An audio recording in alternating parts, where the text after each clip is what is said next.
finding out about it. It's not bothering any of us. Just didn't want it all over social media, that kind of stuff. But she's home. Well, good evening, everyone.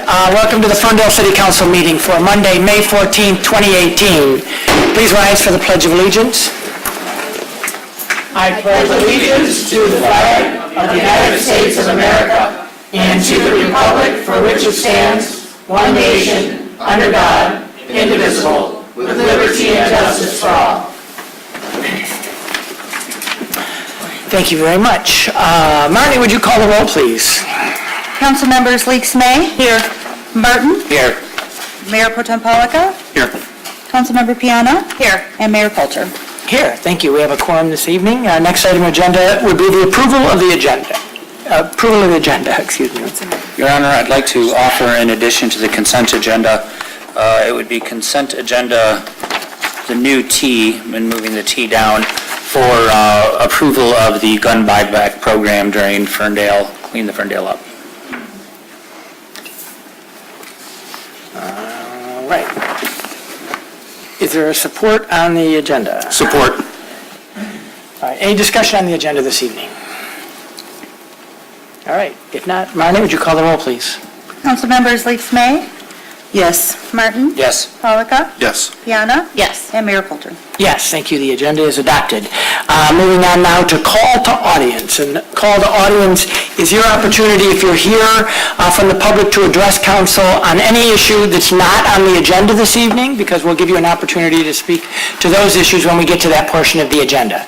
But if you'd like to come and address council on any issue, please feel free to do so now. You give us your name, your address, and 3 minutes are yours. Oh, and I see our county commissioners. That's because we didn't have presentations, I suppose, on the agenda. Because we didn't know you were coming, maybe, but... I didn't know. I didn't get it on the agenda early enough. Sorry. Well, great to see you. Helene Zach, County Commissioner, bringing you county update. I want to remind people that there is going to be an Oakland County government auction this Saturday. And if you are interested in going there, it is on the county website. It is in the Vehicle Operations Center, which is part of the county complex.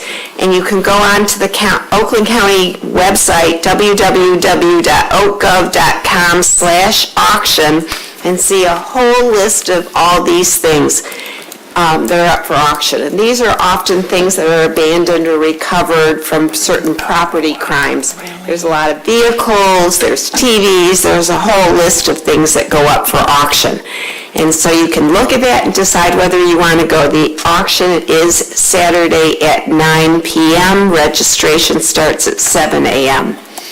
Our DNA lab for Oakland County is totally live now, and this is a big deal for all of us as residents. Previously, we had to rely on the state of Michigan. That could be months backlog for DNA test results. So now we have our own lab, and it should expedite all sorts of criminal proceedings throughout the county. And it's been years in the making. It's a very big deal to get accreditation and so forth. So it's a nice investment for all of us taxpayers. We do have the smart millage is becoming before the voters in August of 2018, and I want to thank the mayor for a letter of support. It is going to read the ballot language. It is going to be a renewal and technically a small tax increase. And let me explain why. We approved 3 years ago a 1 mil tax increase for the millage for the smart bus. We had a Headley rollback on it, so technically we are being charged 0.9863 mils for smart, and we would like to have it renew at the 1 mil. So that is coming up. We do have wonderful service along Woodward. We need all the transportation we can get. Another thing that I vote on you, when you call 911, that is a surcharge that is added to all of your phone lines. And as county commissioner, I have to vote to approve that particular figure. And we are still in a transitional process on our 911 type of, we are on a transition between copper landlines, the old AT&T copper lines, moving into an SENet. And as we improve the technology over the next couple years and purchase new equipment for local communities, there is an increase. We've been slowly increasing the surcharge. Presently, this past year, we've been paying 32 cents a line. It's going to go up to 36 cents a line come the summer. Another thing that they had been talking about, we do have an Oakland County Parks millage that is assessed to us. It actually should renew in 2020. Initially, our board, Oakland County Parks Board, voted to put this millage before the voters early. They had a unanimous vote, but they came and met with the South Oakland County Commissioners and said that our end of towns are not necessarily supportive, so they are not going to put this millage before the voters in August. And we are having continuing discussions about how they can demonstrate more value to our residents on this end of town. So we will continue with that. And finally, I am introducing, along with Commissioner Woodward from Royal Oak, a supportive resolution for the Regional Transit Authority. And the gist of our resolution is let voters have the opportunity to vote on this. Let the proposal go before the people. And there is still, a revised proposal will come out within the next month, and then the RTA authority has to decide whether to put the vote before the people. And I think the people should decide, not the RTA authority. So, any questions? Thank you. Thanks, Commissioner. Good to see you.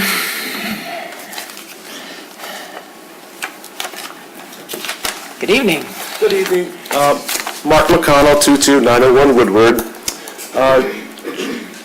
In a few months, we will celebrate our 20th year here in Ferndale, which we've been very fortunate to see all the changes, 99% positive. But I'm here to, of course, complain about one thing, and it's the sole use for private parking for one business in the, I guess it's the West Breckenridge lot on a Saturday night. And I know that we've got a system, we know which spots are used and how many, but inevitably customers for all of our businesses are looking for places to park on a Saturday evening. And I just think that it looks bad to have security up to make sure whether or not somebody can park in a public lot. And I just don't think it's friendly. And for the benefit of one business, and it's private, for one benefit of one business when it's private, when it's actually, public lot. So that's something I would like to have addressed. Okay. Thank you. Thank you. Good evening. Hello. Good evening. Ann Heller, 1024 Leroy, speaking as Fern Care Free Clinics Board President. Just to say that next Thursday, the 24th, we will be having our 10th annual dinner. Unbelievable to celebrate, of course. And this is where I turned into 420 years old. We are celebrating our 10th year as a free clinic, 8 years as an operating clinic, and 10 years as an organization. And many people in the audience and many people all over, you all remember before we even started, when we just started talking about it. So this on the 24th, this dinner is going to be pretty special because we're going to honor, it is unbelievable, but we have 16 people who, since before 2008, still volunteer with us to this day. Unbelievable, and of course they're very special in our hearts, as our donors, as all of our volunteers, but these people to have stayed with us this long is just unbelievable. So naturally, of course, I have to tell you, the dinner is next Thursday. We're back at the Dawson by great acclaim. Edibles Rex is going to do the strolling dinner again, once again, because it just makes everybody smile to think about that. All of the information is on our website. Individual tickets are $75 a piece, and then there is from $250 to $10,000 opportunities for sponsorship. And I need to say at this moment, and the smile just can't get larger, we have two $10,000 sponsors for this event, Waterwork Plumbing here in Ferndale, and of course Jack and Annette Aronson personally from them. So just this whole thing is just going to be pretty wonderful. So if at all possible, please come. People just come in, they go down and take pictures, and of course Belial is getting ready for the big Grand Prix, so you get to drive a little bit on the racetrack. Besides, the museum is right on the shipping lane, so you get all the beautiful ships and everything else. So please, next Thursday, the 24th, tickets available on the website, friendcare.org. Awesome. Thank you. Can't wait. Thanks, Ann. Appreciate it. Good evening. Good evening. Bernie Frazier. I'm at 346 West Saratoga.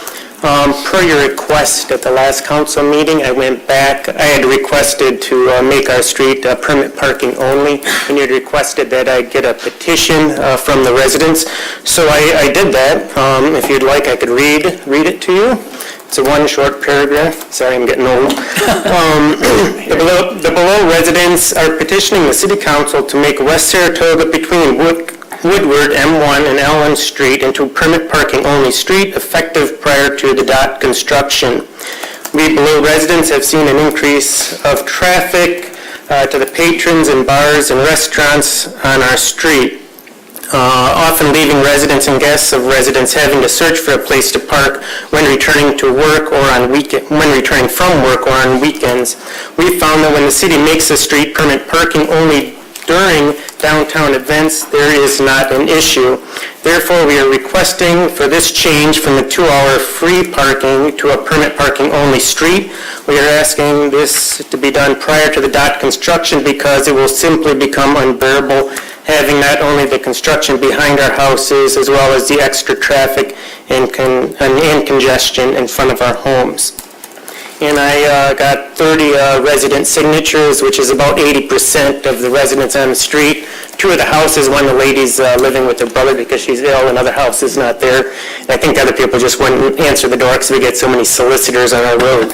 So I don't know if I need to present that. Should you, Joe, do you want that? Yeah, you can. Joe, go, Joe, I yeah. got a question. Yeah.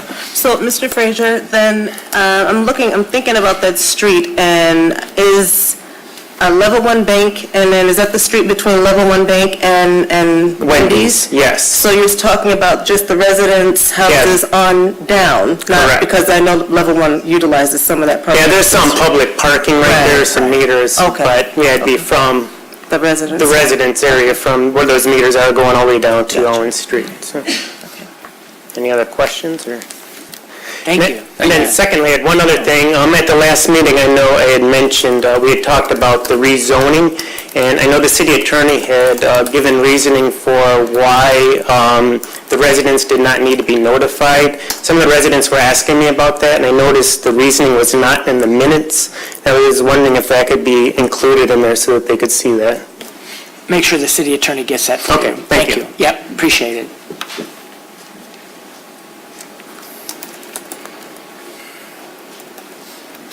Good evening. Hi, how is everyone? Marvelous. Good. So my name is Liliana Angel Reyes. I'm the interim executive director of Affirmations, downtown Ferndale, 290 West 9 Mile Road. So we're really excited, and I know Pride is on the agenda, but 1 week leading up to all major Pride, specifically the very first one is we're doing a water drive for Flint. So Affirmations, along with all the major Prides, Ferndale Pride, Hotter Than July, Detroit, or Trans Pride in the Park, and Motor City Pride, are working with other Ferndale spaces to do a water drop-off site, and we will then take that water and donated and transported to Flint to the people who run Flint Pride. And specifically, it's because Flint no longer has access to drinking water since the government pulled out. So it's something that we feel at Affirmations that we, our LGBT community, can stand together. And so the very first day is 5/31/18, and so we are working with Ferndale Police, we're working with Detroit Police, we're working with Suburban Honda, and some other places in Detroit to do this. If you know of any people who want to give water cases or money so that we can donate the water, we will take it to Flint. We'll have some things in the back, and you can always go to goaffirmations.org, or you can just come see me down the street. Are there any questions? Awesome. Thank you. Thank you. Great to see you. Speaking of pride, Julia, welcome. Hi. Excited for this time of year. Julie Music, 436 Silman. I want to talk to you guys a little bit about Ferndale Pride, which is proudly presented by the Candlewick Shop this year. We have just got our posters hot off the press, and we also have our Pride guides. Between now and a week after Pride, we have 29 events going, and that's largely in part to the fact that Affirmations has really stepped up this year to have planned lots of events, the water one being one of the wonderful events, but there's an art opening with Transcend the Binary, and there's a movie screening about the HPV epidemic. So there's a lot going on in Affirmations. It's all inside the Pride Guide, along with our lineup. The Motor City Casino Hotel main stage will have Chastity Brown playing on it as our headliner, and Genesis Bank Dance Stage will have DJ Octavia closing out that stage.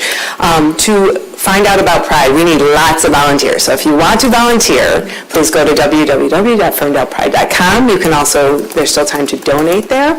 And then you can see all of our events there as well. I did bring some Pride guides to leave at City Hall today, and posters and Pride guides will be all over the city in the next 48 hours due to a lovely volunteer, Dan Martin. So thank you. And thank you to everyone who is in the room today. There's a lot of our core members of our team. A lot of people don't realize that most of our volunteers who work on the core team donate between 50 and 100 hours a year to the cause. So can you just wave if you're in the crowd? Angela and Paul are here. I see them. I see Drew. So thank you guys for all your tireless work, because I really pushed the team to work really hard this year. We've had a 40% increase in booth sales. We are sold out. We will have a beer garden by Western Market, so we'll bring that back, and all the money is going to Fern Care that they raise, so drink as much as you can for Fern Care. Responsibly, of course. But if not, we'll have help for you over at another location. But, so there's going to be a lot of things added to the event. A rock climbing wall for the kids, art area for the children as well, and just a lot more things. So come and celebrate Pride with us in Ferndale. Get your summer kicked off correctly. Excellent. Thank you, Julia. Michael. Council. Good evening. Mayor. Hi, just wanted to remind everybody that this Saturday, May 19th, is the annual Clean the Ferndale Up. It's from 9 to 12, and we certainly want to reach out to everyone who would like to volunteer. It'll all start here with a little pep rally, and then everybody will be dispersed into the different sections of where we decide the areas of cleanup and planting of new flowers, sprucing up the place. We're just asking for a really nice day and some beautiful sunny skies, right? And then, of course, if you want to pre-register, please go on ferndalemi.gov and just click on the Clean the Ferndale Up link, and then you'll go right to the pre-registration form. Thank you. Great. Looking forward to it.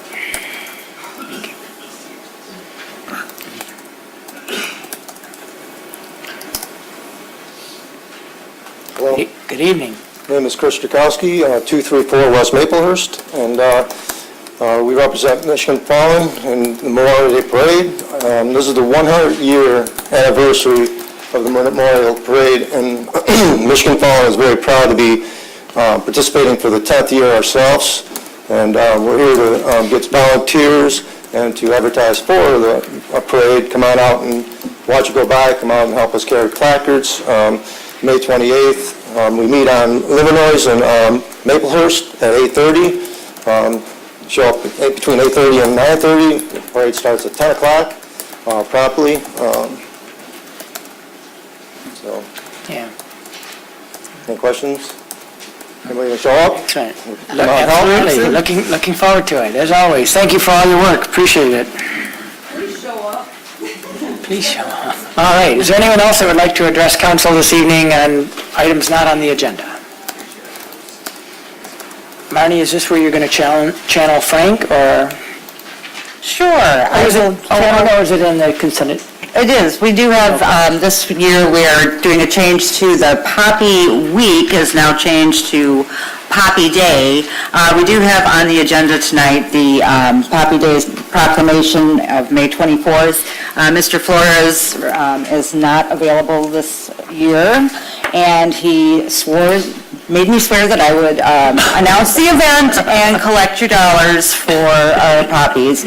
And I am assuming that they will be out selling them as normal. Awesome, thank you. Yep. Well, you're not as persuasive as Frank, but you're better looking, so.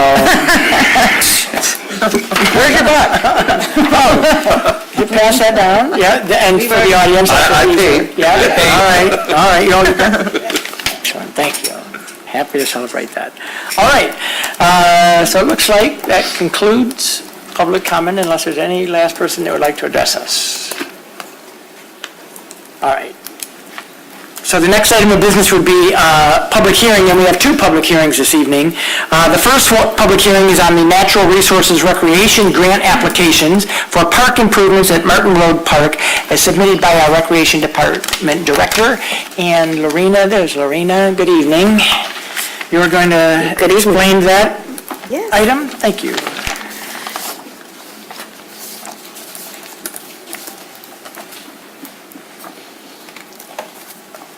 So we've submitted the initial application for the MDNR Trust Fund grant as well as the Land and Water Conservation Fund. And we have the opportunity up until today to make amendments to that application. And so we are changing the scope just to make sure we comply with the ownership requirements of the grant by the deadline of October 1st. And so instead of doing the sled hill and bioswale under this grant, we are replacing those items and incorporating splash pad with lighting and benches and seating, which will all be universally accessible and designed and ADA, and as well as a walking path. So what you have here is the site concept plan for the Land and Water Conservation Fund, which is in a total amount of $600,000, $300,000 is grant funding, $300,000 match. Due to the limited funding under this grant, the walking path is not included. So what you see here is just the area where the splash pad will go. Now, under the trust fund grant, it's the exact same application. However, we added in the walking path as well as natural landscaping, and we continue to keep the lighting and the benches and the other amenities within the grant. In this grant, we're asking for a total of $710,000, where $300,000 will be under grant funding, and the remaining $410,000 will be our match. All right. So this is actually a public hearing, and so I'll start by saying we'll open the public hearing and ask if there's anyone from the public that would like to address council on this grant application for Martin Road Park this evening.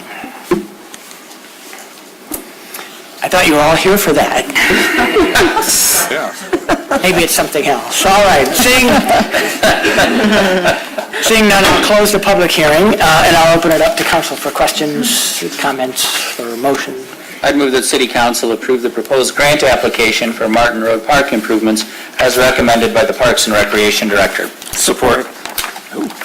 Moved by Martin and supported by Polika. Is it just one motion even though it's two separate grants? Because that's one of the questions that just struck me when you were talking. Well, we would need two separate resolutions. Oh, there is a... Because we don't have that in our packet. I'm pretty sure... Only the one. Wait, there's just the one. And it's not clear.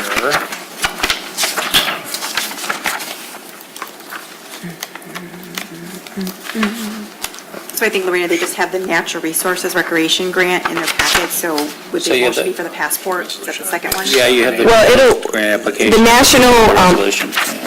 the MDNR recreation grants encompasses all of their grants. So that's the overhead title for them all, which includes the Recreation Passport, the Trust Fund, and the Land and Water Conservation Fund. So in your packet, you see under those recreation grants too, for Land and Water and the Trust Fund.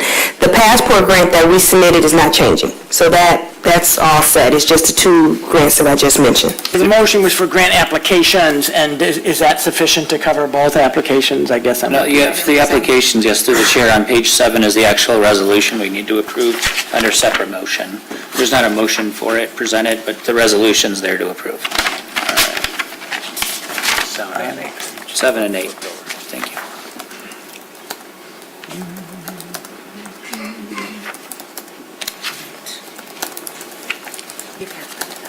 Pardon me?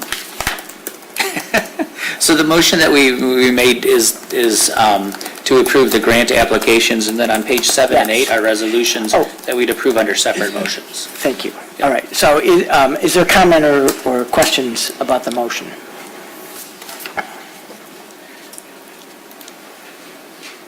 Obviously, we've seen this before, and so appreciate you bringing it back to us formally to submit the applications. But if there's no further questions or comments, Marnie, I'd ask you to call the roll, please. And I just wanted to be clear that is for approval of the resolution and the match commitment.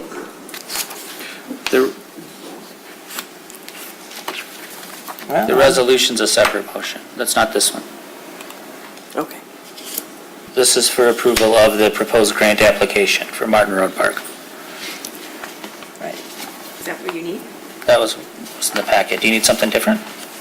Yes, so in the resolution is, what's prepared is I need approval to submit the applications, and I need the resolution, which is also council approving the commitment of the match funds. Correct. We'd have to do that on a separate motion once this one's approved. Yeah. We're okay. Good. All right, so Marnie, would you call the roll, please? Councilmember Martin? Yes. Mayor Pro Tem Polika? Yes. Councilmember Piana? Yes. Councilmember Leaks May? Yes. And Mayor Coulter? Yes, thank you. That resolution, that motion is adopted. I'd like to make a motion that we approve the resolutions as outlined on page 8 and 9 in the packet, including the match for the application. Support. Or 7 and 8, I apologize. All right, moved by Martin and supported by Leaks May. Now, questions or comments? Clarification, that's a $300,000 match. Yes. Thank you. So for the trust fund grant, it's a $410,000. A separate motion, correct? Is that correct? That would be a separate motion? Well, as made, both resolutions are being proposed. So it's 710. Correct. That's right. Okay. Under the same motion? Under the same motion. Same motion. For two different To approve grants. both resolutions unless council wishes to split the No, motion. I'm not trying to split them. I want to make sure that that motion covers them both. And the figure hasn't changed from the last time that we did this one, before the change. Right. Correct. It decreased. I'm actually not asking a question, I'm making a confirmation. Sorry. So it has been moved and supported. It does cover the match for both grant applications. Any last questions or comments? All right, thanks. Marnie, would you call the roll, please? Mayor Pro Tem Polika? Yes. Councilmembers Piana? Yes. Leaks May? Yes. Martin? Yes. And Mayor Coulter? Yes, thank you. That item is adopted. Thanks, Lorena. Thank you. All right, our second public hearing this evening is the approval of medical marijuana ordinance amendments as submitted by the city planner. And Justin Lyons, you're going to introduce that item? Yes. This one's going to go equally as fast? Yeah. We'll breeze right through.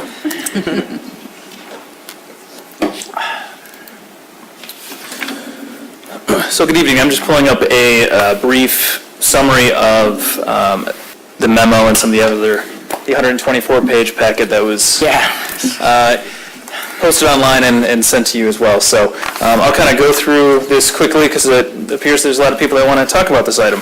And we can, I can absolutely come back up for further questions, but I'll try to, hopefully this captures most of the conversation that we've been having for quite a while now. Actually, probably goes much back further to when the city adopted the initial medical marijuana ordinance. So this is just a brief timeline of kind of where we've been to date. So this has touched residents, businesses, prospective business owners, city staff, including police, fire, community and economic development, building, city manager's office, and then also just council and planning commission as well. So a lot has been talked about, and I imagine that, it is something, new to the state of Michigan. So the MMFLA that was kind of went into existence last December, I believe. There's been a lot of conversations, and so far the state has not issued any license as far as I'm aware. So I think there'll be a lot of learning going forward, and you'll kind of see that built into these ordinances is, I think our first crack at how Ferndale will handle these types of facilities. So the initial review actually happened prior to that city council workshop, but in July we had a workshop here to talk about, now we kind of have a game plan from the state, and there were more rules coming on and more emergency rules that happened since that time, but knowing what we knew, kind of got the temperature from some prospective business owners, current business owners, existing facilities, staff, council, planning commission, and went from there. We took a lot of time and thought about how to update the existing ordinance and what changed in between July and March, and then we had a public hearing at the planning commission in March. Got a lot of really good feedback from everyone involved, and then we, at that point, the planning commission didn't take any action but made some suggestions, and then in April we came back for a public hearing, and the planning commission made a recommendation which is in your packet. So here we are for city council's public hearing.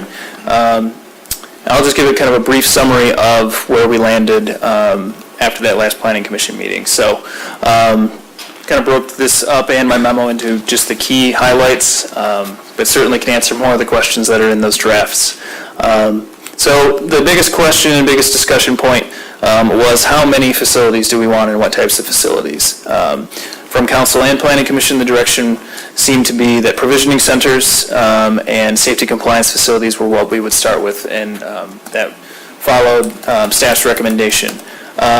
This is the only actual area that I would say staff went back and forth a lot on what to recommend, and the planning commission did recommend that council consider having 3 provisioning centers, or up to 3, and 1 safety compliance facility. Staff still recommends 1 provisioning center just for this initial ordinance amendment to kind of get an understanding of how these facilities will affect, for better or for worse, operations in the city. We did have, under the previous ordinance... I may through the chair, I just want to correct you, planning commission recommended 3, not council. Yes, planning commission recommended 3. Thank you. But staff is still recommending 1 based on the 5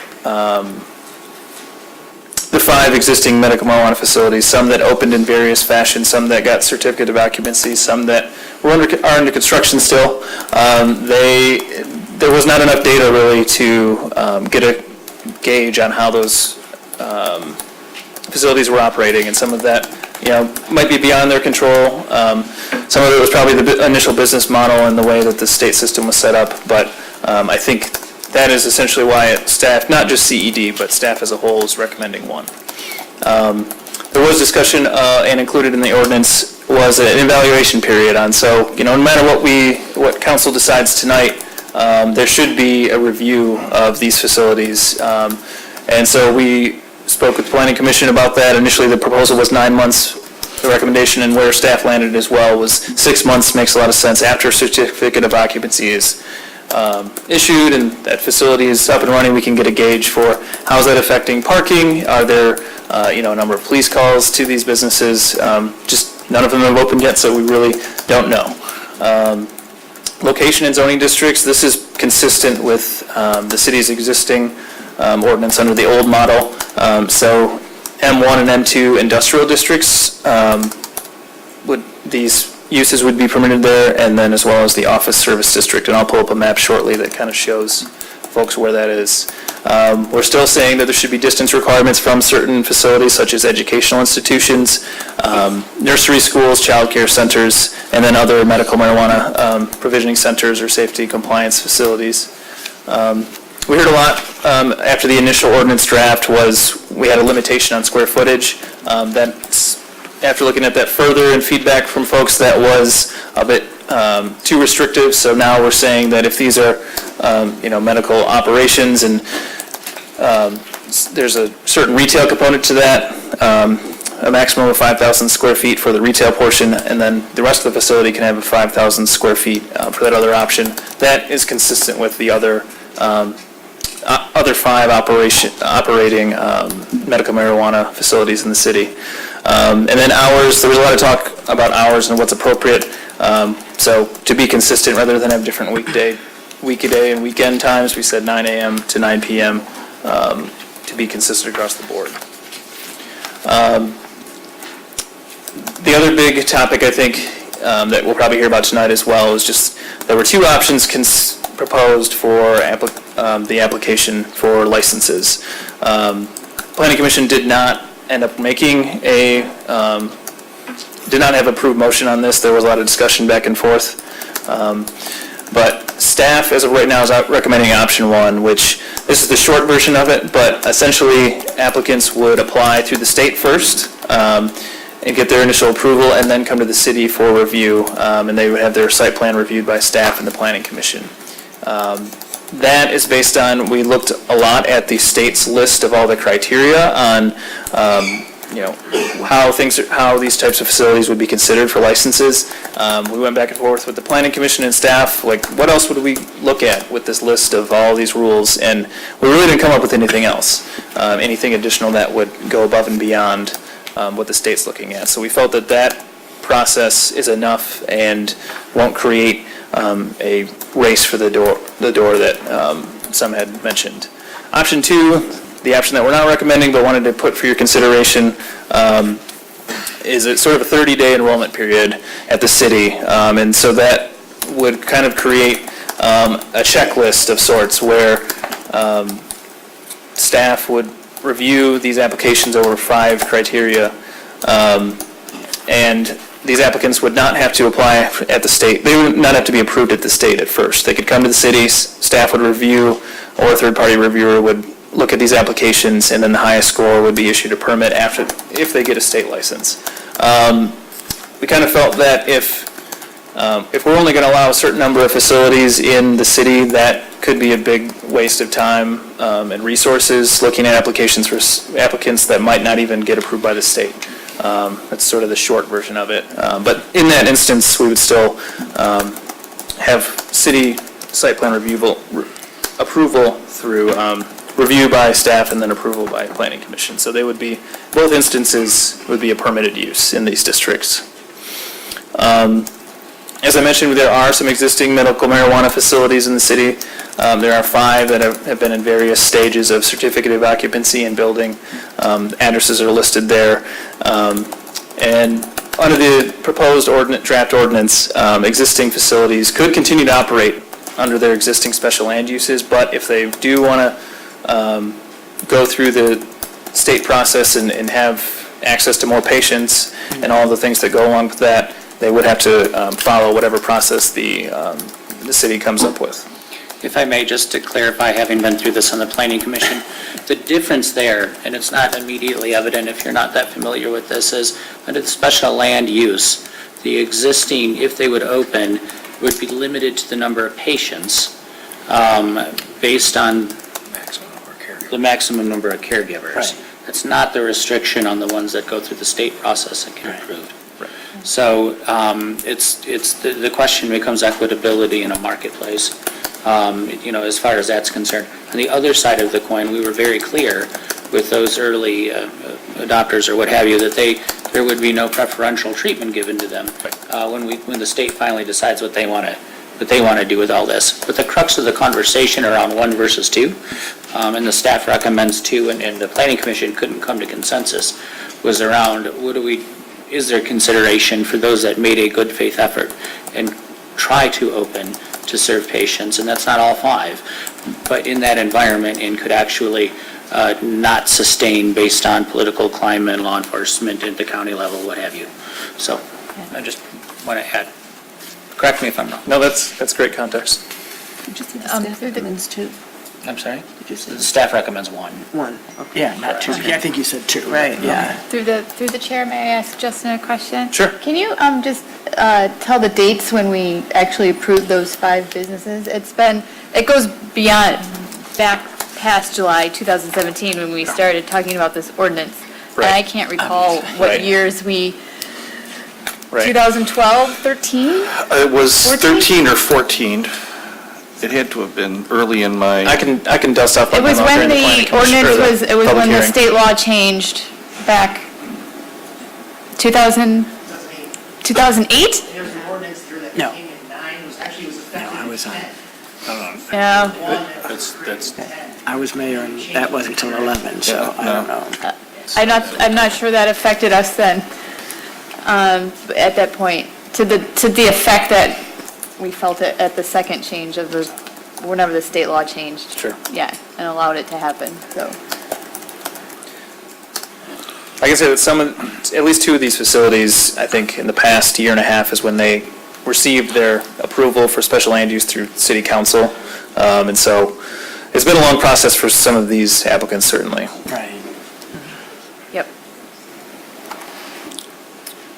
And this, you're not going to be able to see very well on the screen here, but essentially this map is our zoning map with overlays of where the existing medical marijuana facilities are. So those are in green, and there are 500 feet buffers around each of those. So that's just saying that if those businesses continued to operate as they are now, a new facility couldn't operate within that circle, essentially. And then also listed there are the blue and yellow buffers that just show the distance requirements from educational facilities and daycares. Also, this is meant to just show that the industrial districts are primarily where these businesses would be located, and then there's some OS, Office Service District, where applicants could apply to be in this district as well. Regarding the packet that you have and the request for council action, in looking at the recommended actions and motions, there's probably a more efficient way to organize these because some of them are a little bit layered with most of the questions. So there are 5 motions. The definitions motion, and I think you're being handed a reordering of things. They've reordered them just because it seemed to make more Nothing's sense. changed, but we just reordered Right. them. Just for council's clarification. So Right. that's what's being passed out now. Right. Yes. So, Big cascade effect. Yes. so the reordering essentially shows that definitions would be the first motion. Sure, Marty. Thank you. Yes. The second motion would be the permitted uses chart for commercial and office districts. Helpful. And then third would be the industrial districts. And the only real change to these motions would be for the commercial and office districts. It was found that the draft ordinance that you have, draft permitted uses chart for commercial districts does not show safety compliance facilities in the office service district, so we would just propose an amendment to include that in section 24-62 in the OS district. So the chart that you have basically would just say, it would just add safety compliance facilities there. And then the last 2 motions, the initial one is 24-165 for medical marijuana facilities, and that is the motion that improves the number of provisioning centers, safety compliance facilities, specific hours, distance requirements, parking requirements, and more of those zoning site plan review requirements. And then the last motion is the longer one. It shows option 1 and option 2. Staff is recommending option 1 for the licensing regulatory ordinance. And then lastly, staff did receive a call and email regarding safety compliance facilities, just the limitation on hours, just considering that between 9 and 9 p.m. May limit a laboratory to do some of the testing that's required. The way that the ordinance is written, though, that hour restriction is only based on having actual, patients and kind of a public-facing open business. So for a safety compliance facility, they could still conduct, those laboratory research operations without falling under the hours of 9 to 9 from Monday through Sunday. And then there was also a question related to the if the parking requirements were too restrictive for the safety compliance facilities, and staff's comfortable with the way it's written, that, laboratories are kind of a mixture of medical office and a lab with storage, so kind of how we look at site plans is we divide uses when we look at site plans, so it wouldn't be the same as a full-on provisioning center's parking requirement. So does that require any changes to these motions? It does not. All right. Just clarification. Yep. Excellent. Always happy to be educated. So that concludes your presentation? Yes, and I just was going to promote, we do have a new website on the, a page on the city's website that we've been trying to keep updated with ordinance amendments, so the outcome of tonight will, as well as being on the city's minutes page and on Civic Web, we also have this page for any zoning updates that would include this and anything else going on. Great. Well, thank you, Justin. I appreciate it. Appreciate all the work that you and the staff have done to pull these recommendations together. So as I mentioned, this is a public hearing. Let me just be sort of really clear about how we operate public hearings here at City Council. And for those of you who have been at the Planning Commission, I think Chairwoman Baker runs it essentially the same way, which is we will open it up to public comment. This will be your opportunity to address council and give us your opinions, your thoughts, your questions. It's just your opportunity. It's not a conversation, frankly, before us, unless there's a point of clarification that needs to be made. Otherwise, this is just your opportunity. You'll get 3 minutes to come on up, give us your name, and if we're not here past midnight and everyone's spoken, you want another 3 minutes, we might even allow that, because I want to give everyone an opportunity to say what you have to say, share the thoughts and opinions that you have to say. But just please know, when the public hearing is over, council will debate, and that's not a back and forth, that's just council discussion. So you won't have an opportunity at that point to ask your questions. I will also tell you that I will try to capture some of the highlights of the questions or concerns you have, and that will also be addressed with staff during the council portion.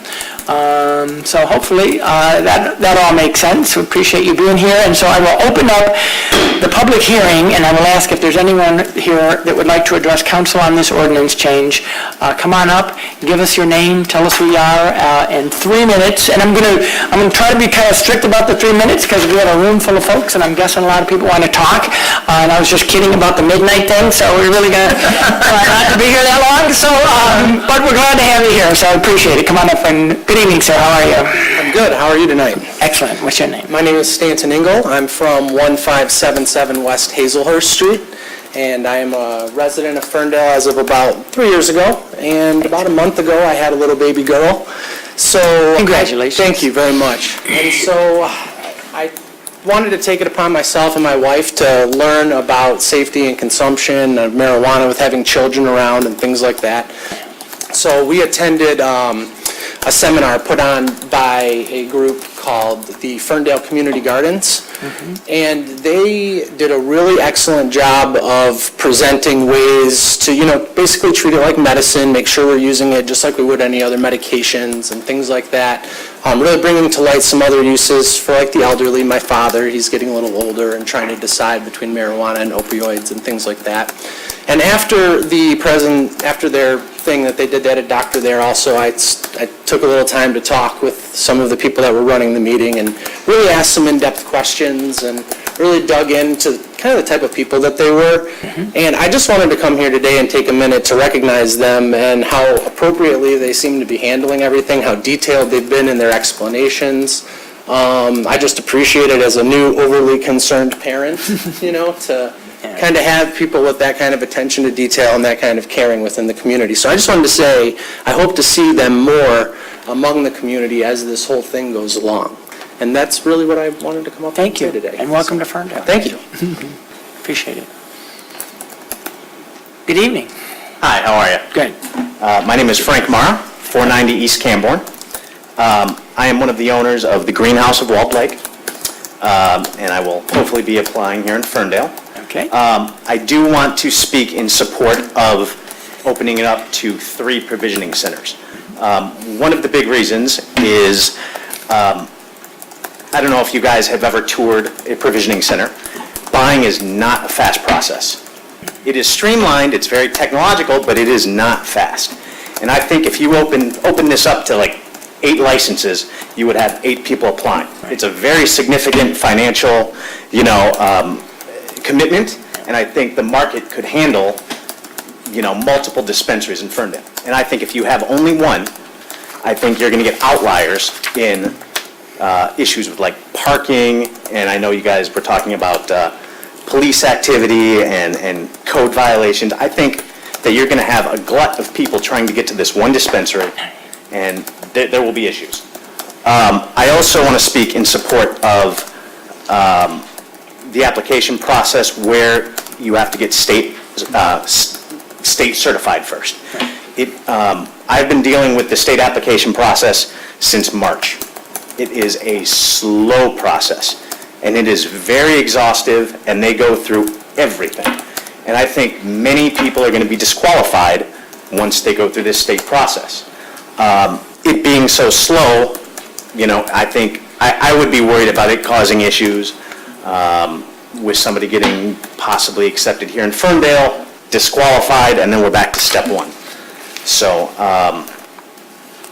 and that's it. I just wanted to speak in support of those two issues. Appreciate it, thanks. And also, the gentleman who spoke before me, the third weekend in June, we're hosting an education night at our facility in Walled Lake.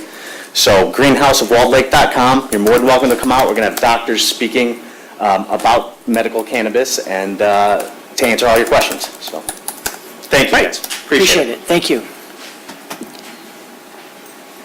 Good evening. Good evening. My name is Michelle Ross, 1283 East Chesterfield Street. I've lived here for 15 years, but I think y'all doing a grand job. Thank you. But anyway, I really didn't have any concerns just about when they're going to trim my trees. Oh, my! That tree, I've been asking about that tree for years. They haven't trimmed it, and I'm just afraid it'll come down. Okay. That's all.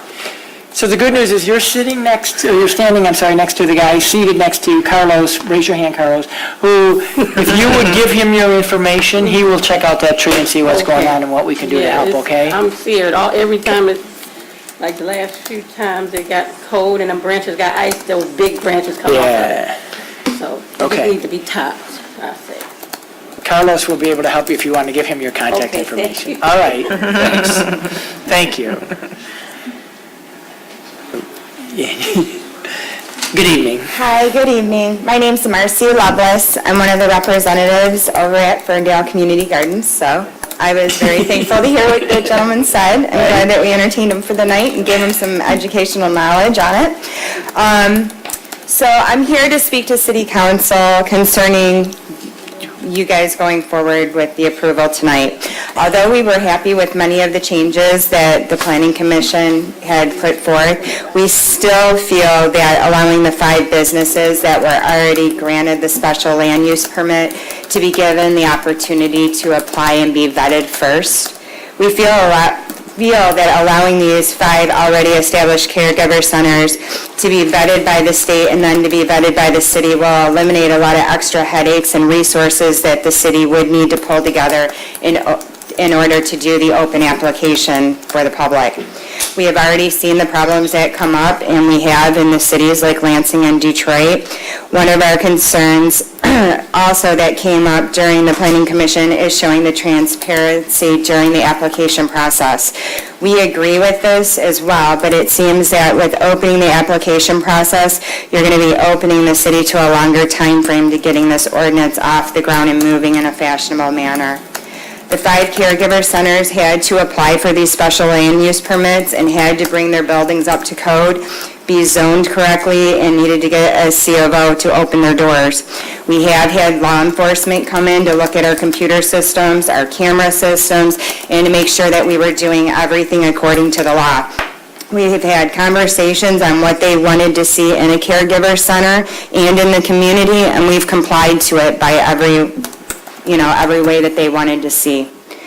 If City Council is going to consider one of the 2 options and be given to the Planning Commission gave to you, we feel that option 2 with the point system would be the most favorable on the transparency.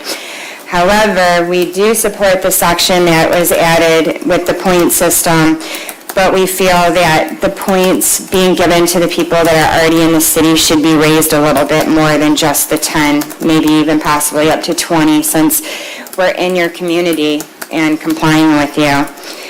So we are striving to show that our company has every intention in being part of the Ferndale community. We're just hoping that Ferndale is going to give us the same respect back. So I hope that you consider some of those with going forward. Thank you. Thank you. Thanks for being here. Good evening. Good evening. My name is Tamara Bassett, and I'm also a representative with Ferndale Community Gardens. We're located at 930 East Lewiston, and we are one of the 5 caregiver centers that have previously been approved by the city to operate. I know we're redundant, but we have been open since February 14, 2018. I know that was a question earlier that was brought up about not all 5 being running the same way, and we have been open since February and doing our best to serve our caregivers and their patients. But that isn't always as easy as we would have liked or maybe as everybody had planned. So during that time, we decided to gear more towards education and community outreach, where I have been really trying to get more involved with the communities. So during the past few months, we have joined the Ferndale Chamber of Commerce, volunteered for Pride events and donated gift baskets, and are looking forward to our future events, including the Rainbow Run and Clean the Ferndale Up. And getting out there and meeting the businesses and the residents in Ferndale has not only allowed us to kind of educate and put our points out there, it has really allowed me to learn what it is that they would like to see within this industry, within their community. We feel we can offer the City of Ferndale patients not only a state-of-the-art cannabis provisioning center, but a place for everyone in the community to be able to come in and be educated on cannabis. We have started doing educational seminars on cannabis for the residents of Ferndale, or anyone that's interested. Our first one was April 17th, and we focused on the topic of seniors and cannabis. We had a surprise guest speaker, former NHL player Darren McCarty, as well as Dr. Nakadar, who was there to speak and educate patients on the subject, as well as answer any questions. We feel that educating the community is the most important thing we can do right now to help ease everyone's concern and the transition into this new ordinance. Our next seminar is scheduled for June 19th at the Ferndale Public Library. Everybody is welcome to attend. All questions, comments, and topics are welcome. And in closing, we suggest you select from the 5 that are already in the city. And if you're going to have to choose one option, we recommend option 2 as your selection process. Thank you very much. Thank you.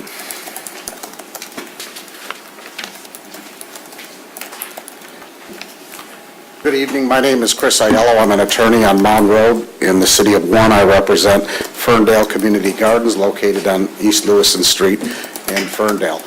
They would have been open up a lot earlier than February of 2018, but it took quite a while to get through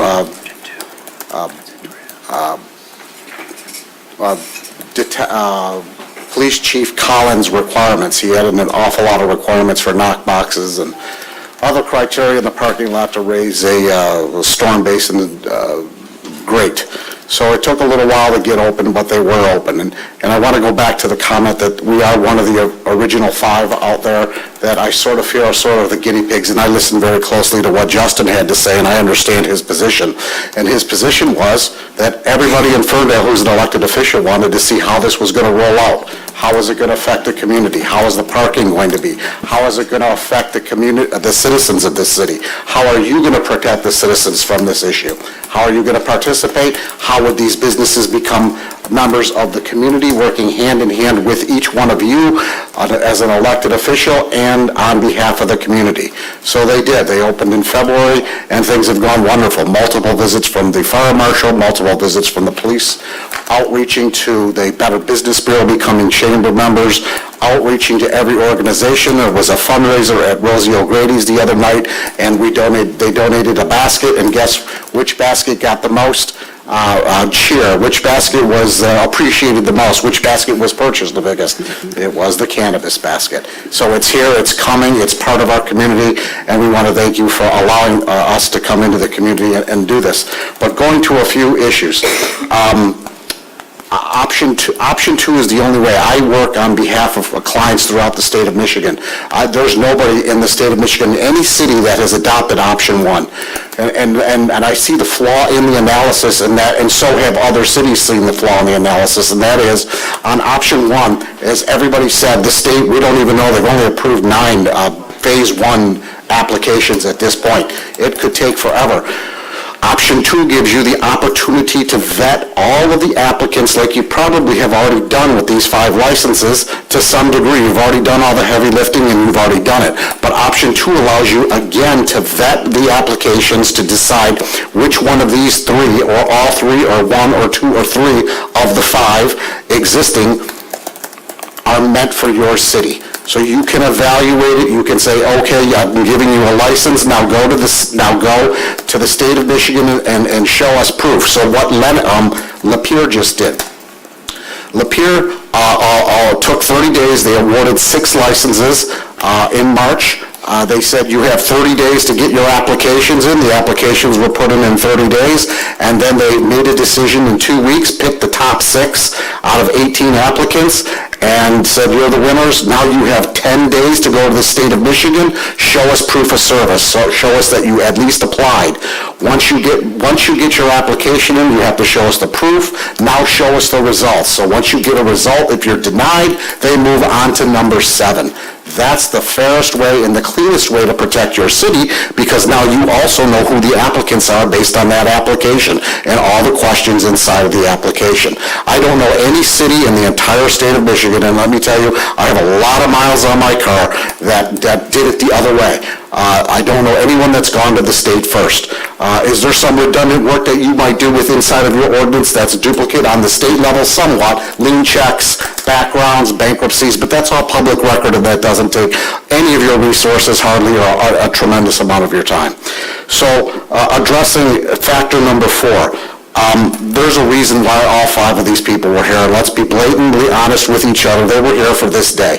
They've been waiting all this time, paying taxes, insurance, maintaining the buildings. The building on East Lewiston that houses Ferndale Community Gardens, the outside was done. The sprinkler systems had to be brought up. There was a litany of things that had to be done. The parking lot was redone.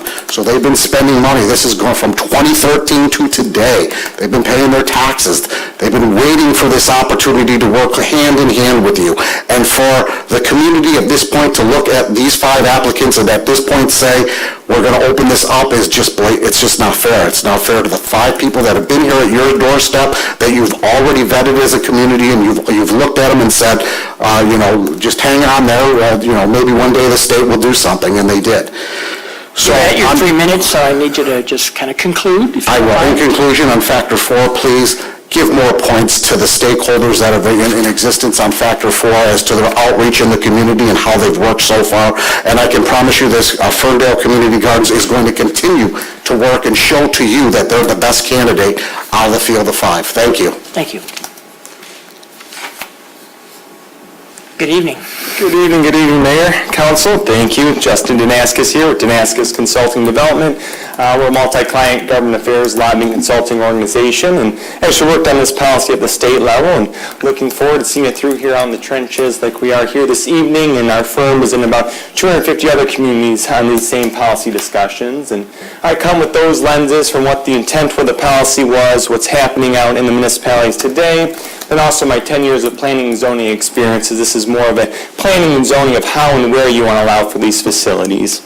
And the good news is we come here before you tonight and really want to start by thanking you folks. You were one of the communities that stepped up very early on in the absence of any state policy to look at how we can plan and zone and take care of the patients, the needs of Ferndale. I don't say that lightly. You truly stepped up like you lead on a lot of other subject matters and put in the early time, the tough waters navigated to look at this policy.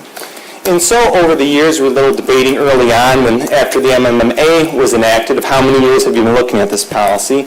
It's been going on for quite a while. And through those discussions, you've looked at the pros and cons of this policy. You've looked at what buffers should be in place, where the zoning should be at, how to plan and zone and where for these various facilities. And through that policy over the years, you've created a system that has allowed for 5 retail outlets. And 5 retail outlets is a very reasonable and appropriate number for a community this size. And that's based on international, national, even state statistics on what appropriate numbers are as you look at population, patient-wise, back down into what the local census is. And we don't have to look far to see what, other communities are doing. To the south, Detroit, currently 72 retail outlets permitted under the MMFLA. You look at Warren, 10 provisioning centers. Centerline, up to 15. Hazel Park to our east, 4. And the list goes on. And we can do the calculation per populace, but the numbers work out to about 1 per 5,000, 7,000, and then depending on which other communities around you, have opted in. And again, so through this work that you've already done on the policy of where these facilities are going to go, we've already come to the reasonable number of 5 through the proper planning and zoning, and not playing what ifs, but through the actual allowing of the free market to come through and decide where these facilities are going to be located. So in my opinion, 5 is the number. I don't know why we would buck what you folks have done over the years and go back to a number of 1 or 3. I really think 5 is the only number we should be looking at. And then as it relates to the actual options, how do we get to that 5? Then if 5 is the number. Option 1, in my opinion, kind of frankly, is no option. Just so we can be specific, Mr. Aiello kind of spelled out a little bit of how the state criteria works, but specifically, just as it relates to this context, all this is going to result in is the folks that have local property here, being a landlord or one of the business operators, to go, and the information is already out there, who are the folks that are now pre-qualified, and go offer them a percentage or 2 of their business. That's all they're going to do, and has that person really earned a right to come into Ferndale and get a piece of their business that these folks have worked so hard for, just so they can meet a checkbox and play semantics on the local? I guarantee you that will happen in most cases, not at least 1 or 2. So we got to look at option 2, and that's not going against a trend. Option 2 is what the neighboring communities are doing. Warren is doing a merit-based system, almost done with it. Lapeer, as Chris mentioned, is going through it. Niles, Michigan, on down the line, when you pick a finite number of provisioning centers, they do a merit-based system because you can vet them, pick them up, look in, see what's going to work best for the fabric of this community. And as you folks have already done in your merit-based system, you really got to give a nod to those that have invested and worked with you folks from day one, along with those other stakeholders. So really weighing more on those 5 existing provisioning centers that have really earned the right. You talk about why should they get a nod? They've earned the right. They've worked with you folks over the years, made that investment early on. We're out there servicing the patient. So, all right, in closing, it's probably wrapped down 3 minutes. You folks have really done a really good job on the policy. I look forward to seeing it through tonight. All you need is 1 or 2 little tweaks. You're going along with the same thread you've had from day 1. Option 2, just allow up to the existing 5 and give a little note to the existing one. So I appreciate it. Thank you. Thank you. Appreciate it. Good evening. Good evening. My name is Richard Barron. I'm an attorney from the law firm of Foley, Barron, Metzger, and Yite, representing Dennis Zoma and Live Wellness Center at 2625 Hilton here in Ferndale. I've been in front of the Planning Commission for some of the discussions earlier, and I certainly appreciate the time that staff has put in and the Planning Commission's time vetting these various issues, roundtabling them, coming back with various changes and the such, because it is an iterative process. A lot of municipalities are working their way through this. Everyone wants to try and get it right. You have a difference sometimes between speed and perfection. And I know that the city is trying to get the right balance here. Truly. One of the advantages of option 2 on a merit-based system is that you have the opportunity to have more local control at the front end. The concern in particular with applications going to the state and not allowing someone to respond back, to submit an application to the city unless they've already been pre-qualified, is that it's just random chance as to when the city or when the state gets to your application. I've got clients that have gone through one for a lab that's already been approved, others that for other types of things, they're just getting their request for fingerprint cards. So it really depends, and you don't know what examiner you're going to get, what the background check time from the third-party vendor takes, all of that type of thing. So to say you're just going to have people submit their apps to the state, pay their fee without any idea at all whether the city of Ferndale would consider allowing them to open a business here on a very limited number of slots, we think is the wrong direction. By having a merit-based system, the city can exercise some control. You can evaluate those that are either in the city or are interested in becoming in the city to have their business, and you don't just have that race. The problem really is because the state takes a varying amount of time. And at least this way, the city can exercise more control. And if one of the 5 or one of the 3 doesn't get through the process, there'll be others there to take their place. So just to sum it up, we would think that option 2 or some type of a merit-based system would make the most sense and allow the most local control. Thank you. Thank you.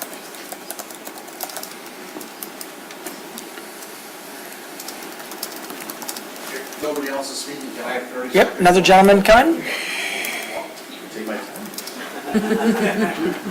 Good evening, Paul Weisberger on behalf of Oasis Wellness Center. I'm also a resident of Ferndale and enjoying my time here. I think many of the people behind me obviously are echoing option 2. I think it's the way to go. But I want to get into a little bit of the minutia instead of continuing to say the same themes. All the comments were fantastic and I agree with every one of them. But what I will tell you is you really need to understand the state process in order to understand why option 1 is not the way to go.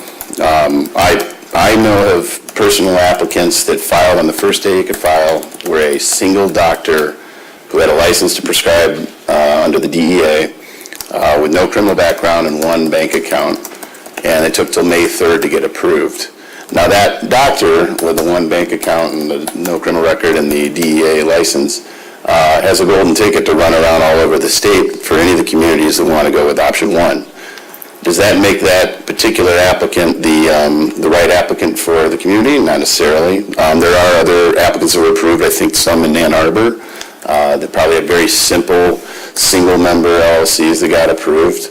Again, that does not necessarily make them the right applicant for the city of Ferndale.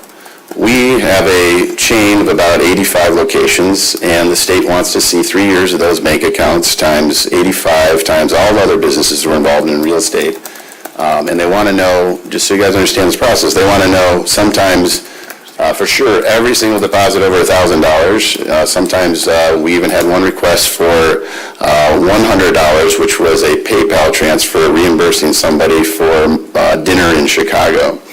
So they are really getting into the minutiae as it relates to financial, and that's we applaud that. That's great. It truly is exhausting.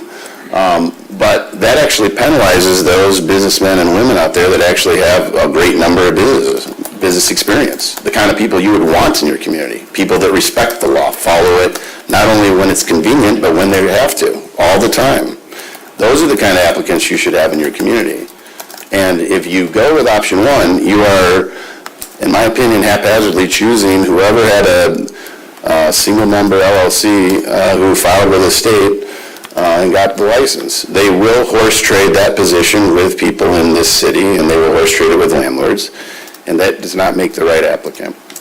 Instead, in conclusion, I feel that you should, and let me be clear before I conclude, we were under no impression that we were going to be given some sort of gift or some sort of preference. It was very clear to all of us. But that should not be used to actually penalize us. I was very clear about what our intentions were. Those were to come here one day and ask for a license. I was honest about that. But I don't think because we had a clear understanding that should in some way take logic and have it thrown to the wind. Okay, so because we're in the right place, because we're in the right buffer, because we're distances from schools and et cetera, we've already gone through the heavy lifting. And at the time, I think you approved us through the special land use process. I see no reason why we have to reinvent the wheel. And I would hope that you go with option 2. I think it's the most logical way to go. Thank you for your time. Thank you.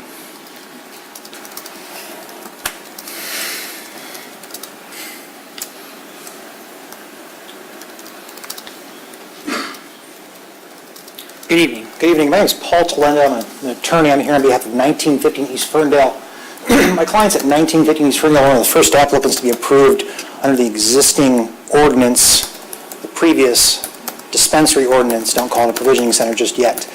The political reality of operating any kind of marijuana business at the time was very dangerous under the Oakland County Sheriff's Office. And as a matter of fact, my clients at 1915 were visited very early on in their opening stages by 2 narcotics officers that indicated to them that they, quote, had a target on their back Now, this is prior to any marijuana activity whatsoever, regardless if it had proof, if it was in compliance with law or not. But that was the climate at the time.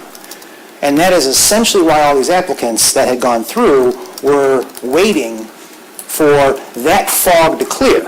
And I think that there was no confusion by the process to say that our intent in Ferndale is to allow for people to have a safe access to marijuana. And our zoning laws have set those places at distances, in certain footprints, in certain locations that were decided by the usual and regular process. And that's what this has become, is marijuana is now usual and irregular process to be decided where it stands.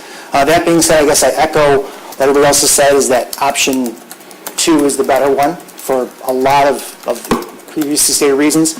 I believe that because the intent of this body, of this governing body, was to have 5 provisioning centers or 5 access points in the city that had complied at that point, I think there's a lot of logic, a lot of wisdom to say, well, the intent has been fulfilled, they have cleared the hurdle, and by measure, they have completed, to your satisfaction thus far, most of the requirements of the state application, and frankly, all of the requirements, what they'd have to go through before the city body to get their certificates of occupancy. So, in essence, the bodies have spoken here in Ferndale to say that these locations, in their intent for what they seek to do and what we want them to do in our city, has already been satisfied. So I think that decision-making process, I think, is rendered fairly easy. And I guess that in terms of local control, in the proposed ordinance through the Planning Commission, option 2 does state in its language, it does get a greater degree of local control. I think that option 1, the problems have been stated, it does allow for more of a gamble as to who comes in and how. And it certainly, and not to say, let's not couch it as rewarding those existing applicants, but let's say that they're on the path of least resistance to what this body seeks to allow in the city. Thank you so much. Appreciate it, thank you. And anyone else, hang on, anyone new that would like to address council before I allow repeats? Yes, sir. Did you, I'm sorry, was that, oh, they are raising your hand. Again, for the record, my name is Chris Aiello on behalf of Ferndale Community Gardens. I just want to take 30 seconds and thank you for allowing me to speak again. I've listened to each attorney that's been here. Each attorney is highly respected in the cannabis industry. All of us belong to the Michigan State Bar Cannabis Committee. Each one of them work in the field. I see them in almost every city working on behalf of clients. Each and every one of us represent those individuals that that you would want to have as a neighbor. Strong business people, won't attract nuisances or problems in your community, and have already done the heavy lifting in your community by sitting here and waiting. So I thought I didn't make it clear enough. Maybe I was wrong, but I don't think there should be any type of inference of penalty that at the time these businesses came to your community, that they were warned that there was no promises, and I think that could be acknowledged. However, we all know why everybody was here, and everybody's been waiting, and they're still here, and all 5 licenses are before you. They're all represented by 5 fine attorneys.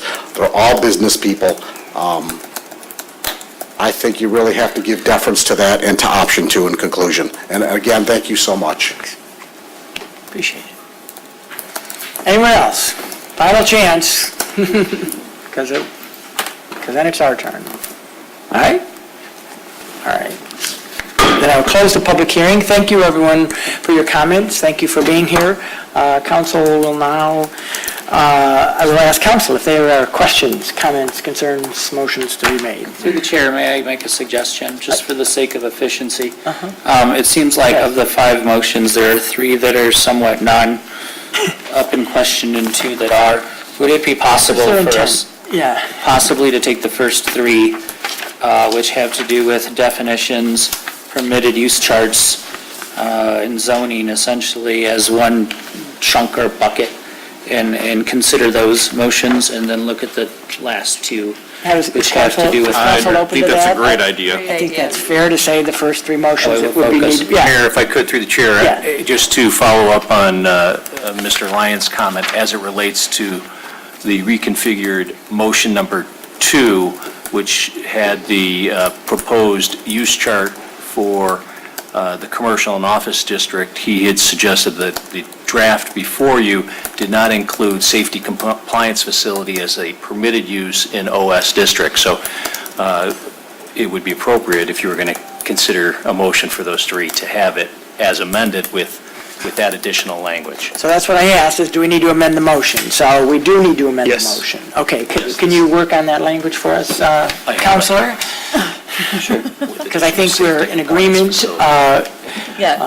But if, yeah, so let's get to that. So let's start with the first motion, because I think I see agreement on council that we'd like to at least do the first three things that we need to do. First of all, which is to approve the definitions for a provisioning center, safety compliance facility in Ferndale. So does someone want to make a motion? I move City Council approve the amendments to Article 19, definition section 24-445, 24-459, 24-469, after a public hearing held on May 14, 2018, as summarized in the packet with the findings as outlined in the packet.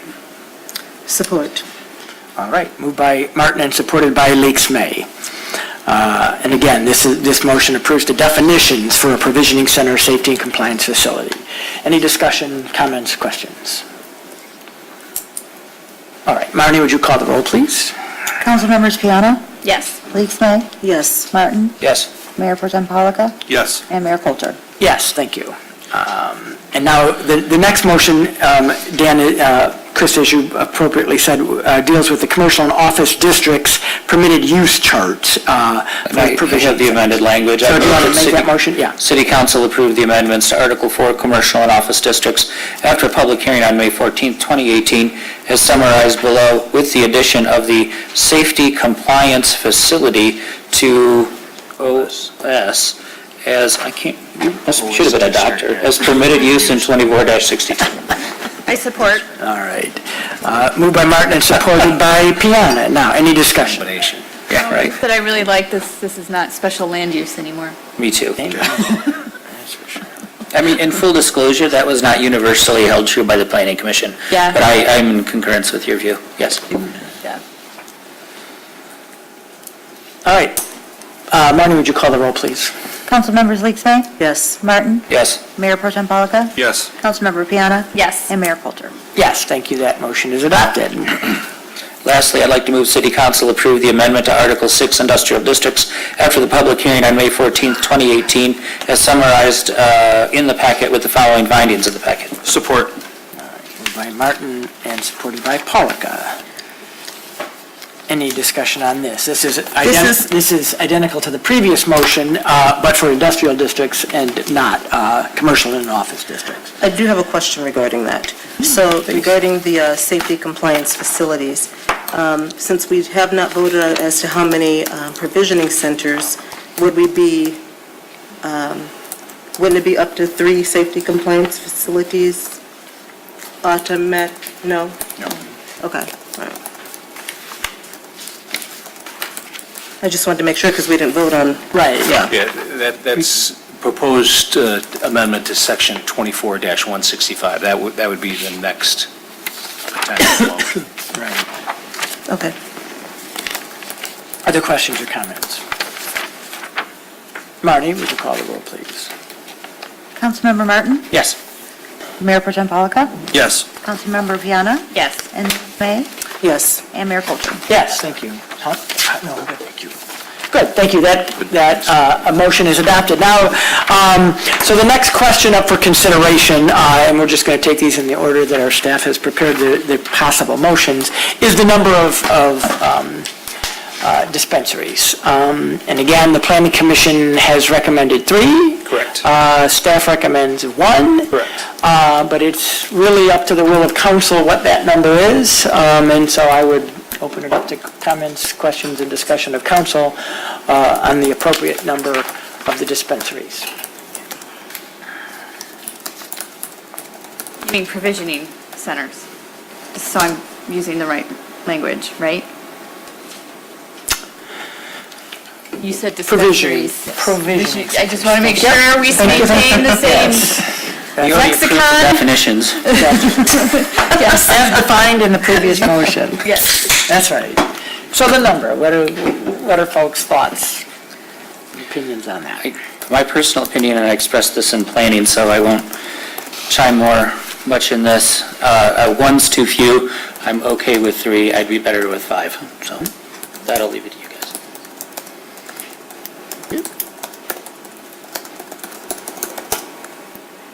You know, our threshold has always been 5. I'm with Councilmember Martin. 1 is very few, which really kind of goes against what we've been working towards the last 5-6 years. I think 3 is okay, but our threshold has always been 5. And does that include, the 5 include the safety center as well? It would be 5 provisioning and 5 1 provisioning, 1 safety. center, so technically 6 in the industry.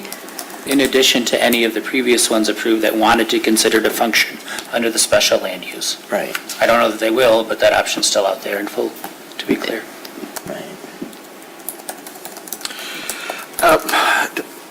For me, I'm a little torn. Depending how we choose to, which is really the next question, how we go about approving these facilities really depends on how many I'd like to see. In my mind, I would support 3 and allow the state to vet that process first.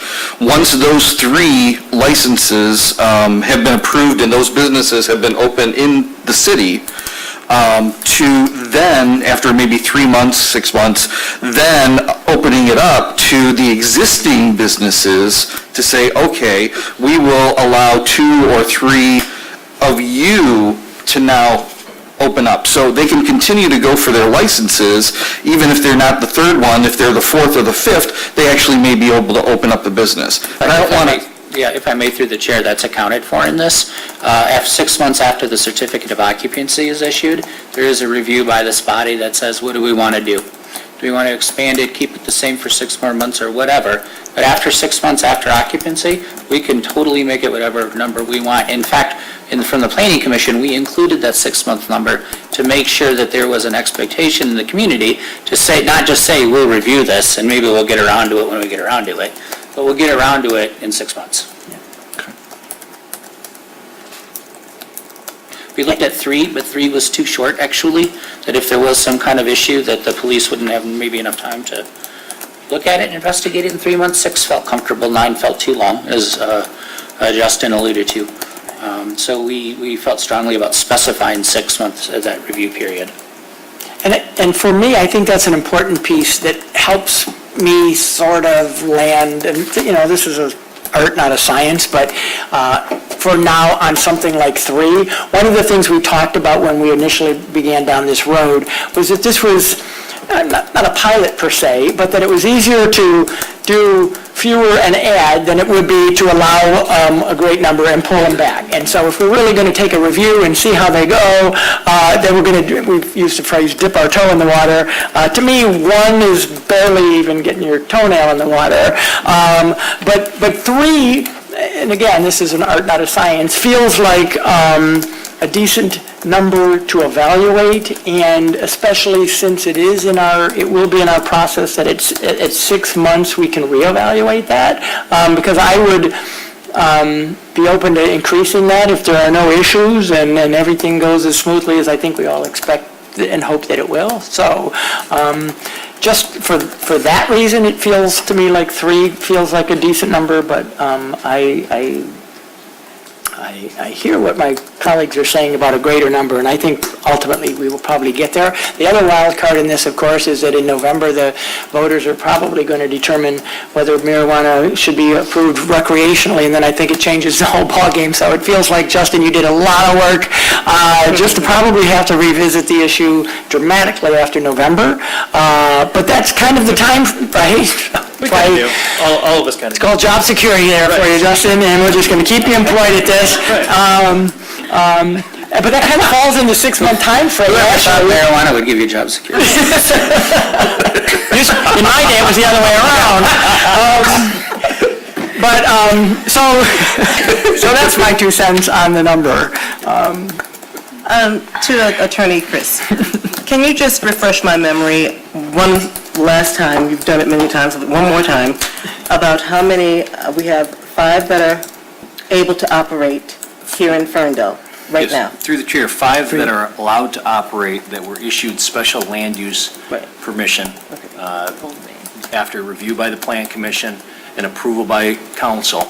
They were limited to the scope of their particular applications. Most of them, perhaps all of them, were to max at 3 qualified caregivers. So the effective consequence of that is they were only able to attend to potentially 15 patients.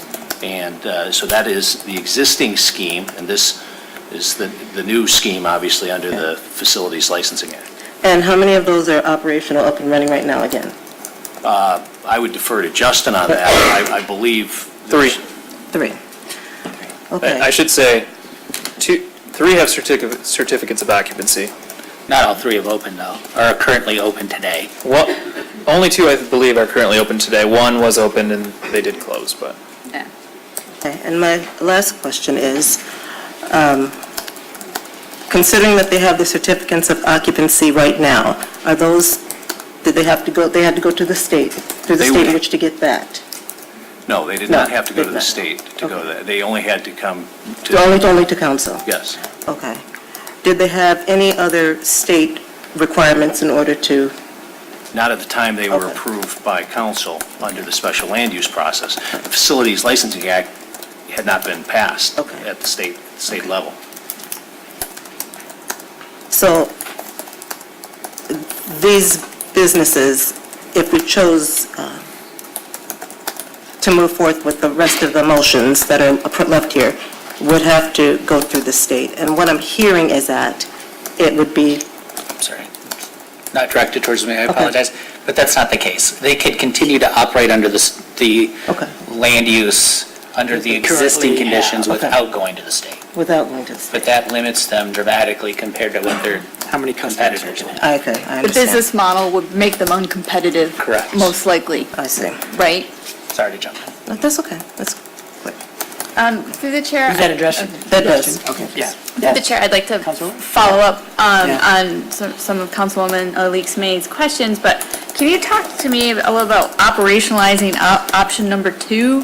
What does this mean? Is this just an evaluation for applications for the 5 that are already existing? No, Or would this be an ongoing, if there was ever an open spot of the 3 to 5 or whatever we picked, they would actually come to the city for the, They would do that. certification of, we like you, will you be in our community? Well, there would be a number of applicants, and as under option 2, the proposal would be that after adoption and effective date of the ordinance, there would be a period of time in which applicants, maybe some of the 5, maybe others, would apply to the city for a permit. And there would be, as set forth in the draft, an evaluation process which would be scored. And the highest score would be eligible to get a permit up to the number of authorized permits authorized number of provisioning centers that council might address. So it would either be up to 3 or up to 5. And so that's the model. And as the proposal would be for a third party, not the planning commission to do that, but either the director, community and economic director, or the director's designee to undertake that evaluation process consistent with the standards and the scoring model that's set forth in the draft. All right. Well, I'm just going to sort of say what's on my mind, and you guys can chime in. On the one hand, I see the fairness in allowing that evaluation for the existing 5 that applied under the special land use in order to go forth and try their hand at this different business model with the state.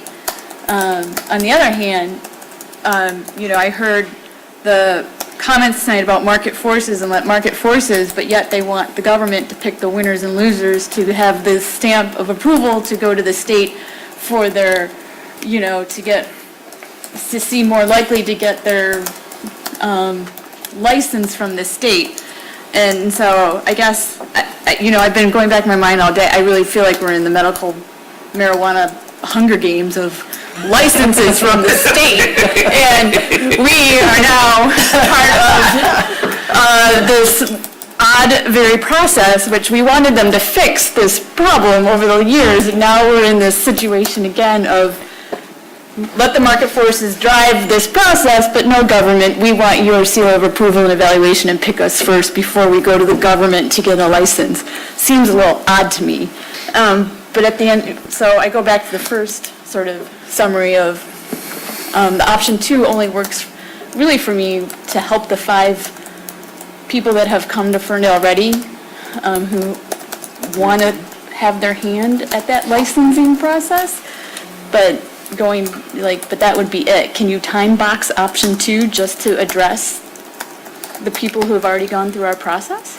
Well, I mean, it does in the draft suggest that after that 30, it would not be limited to the 5 that have special land use approval.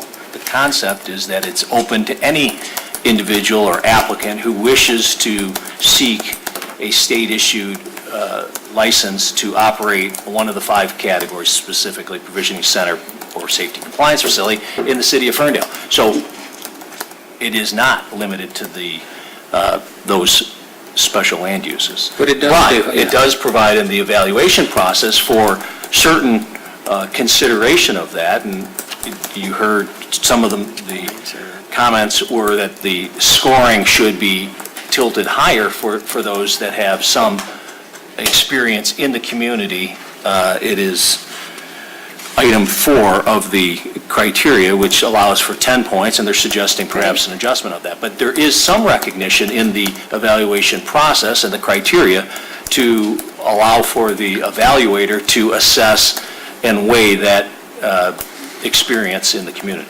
Okay, and if I have a follow-up question. It's more or less about liquor license processes, and so this process that the state set up is very similar in that regard, right? Get a liquor's license, get approved, NLCC, follow their guidelines, get a renewal. If you do something bad, you could have it revoked, right, or fined.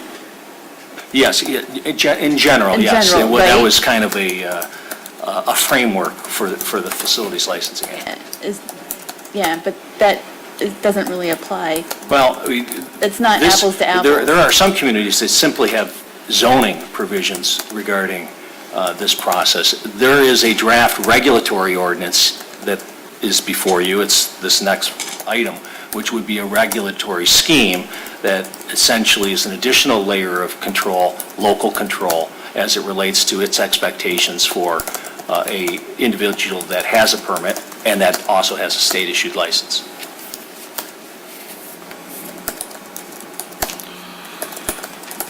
So I just want to make sure I understand then, for option 2, if we can talk about that right now. Kind of piggybacking on Councilwoman Piana's comments. The businesses that have already really invested in this community and have shown to be good businesses in the community, which I've heard of, I think there are 2 that are up and running. Are you saying with option 2 that that is the only way that we would have local control to allow those businesses to apply first? Or do we have any control regarding that, is what I'm asking? They don't get to apply first. Applicants under option 2, applicants for a permit under the regulatory ordinance would have a 30-day enrollment period to get an application in.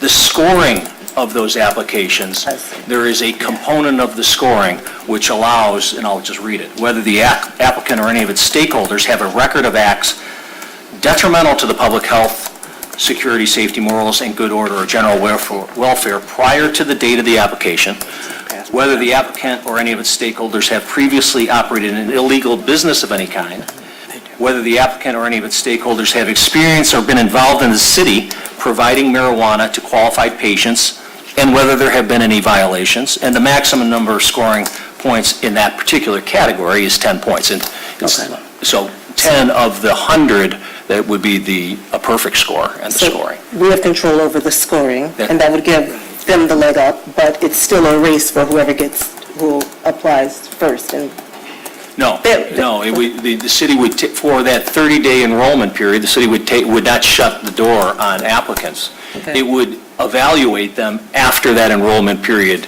after that 30 days concludes, and then there would be a ranking. Evaluate everyone. There would be a ranking of those particular applicants that were in the process. Presumably, if council picked 3 or 5, of that initial list, some of those applicants would get licenses and would have city permits and would operate. Should there be too few applicants, then after the 30-day period, then it would be on a first-come, first-served basis as it relates to the application process. Probably an unlikely scenario. Right. So correct me if I'm wrong, there's really nothing that we're going to be able to ask of any applicant that the state's not going to investigate. Well, the state's not going to be interested necessarily in what efforts a particular applicant may have done or what it has done in the city of Ferndale. That's true. So perhaps this is a good time to ask, and I guess this is maybe a question of Justin. The staff made a recommendation here. Do you want to explain your recommendation and the rationale for that? Sure. So staff recommended option 1, which was that applicants would go to the state first. That was primarily driven because, partially, I think between all of us and probably you all have received some phone calls and emails that a number of them, in that we think the appetite for a lot of applications is going to be quite large. And so, let's say that there's 50 applicants that submit during this option 2, 30-day enrollment period. We could be reviewing 50 applicants, and if council chooses to approve 3, then it'd be 50 applicants for 3 applications, which seems like a lot of time and resources.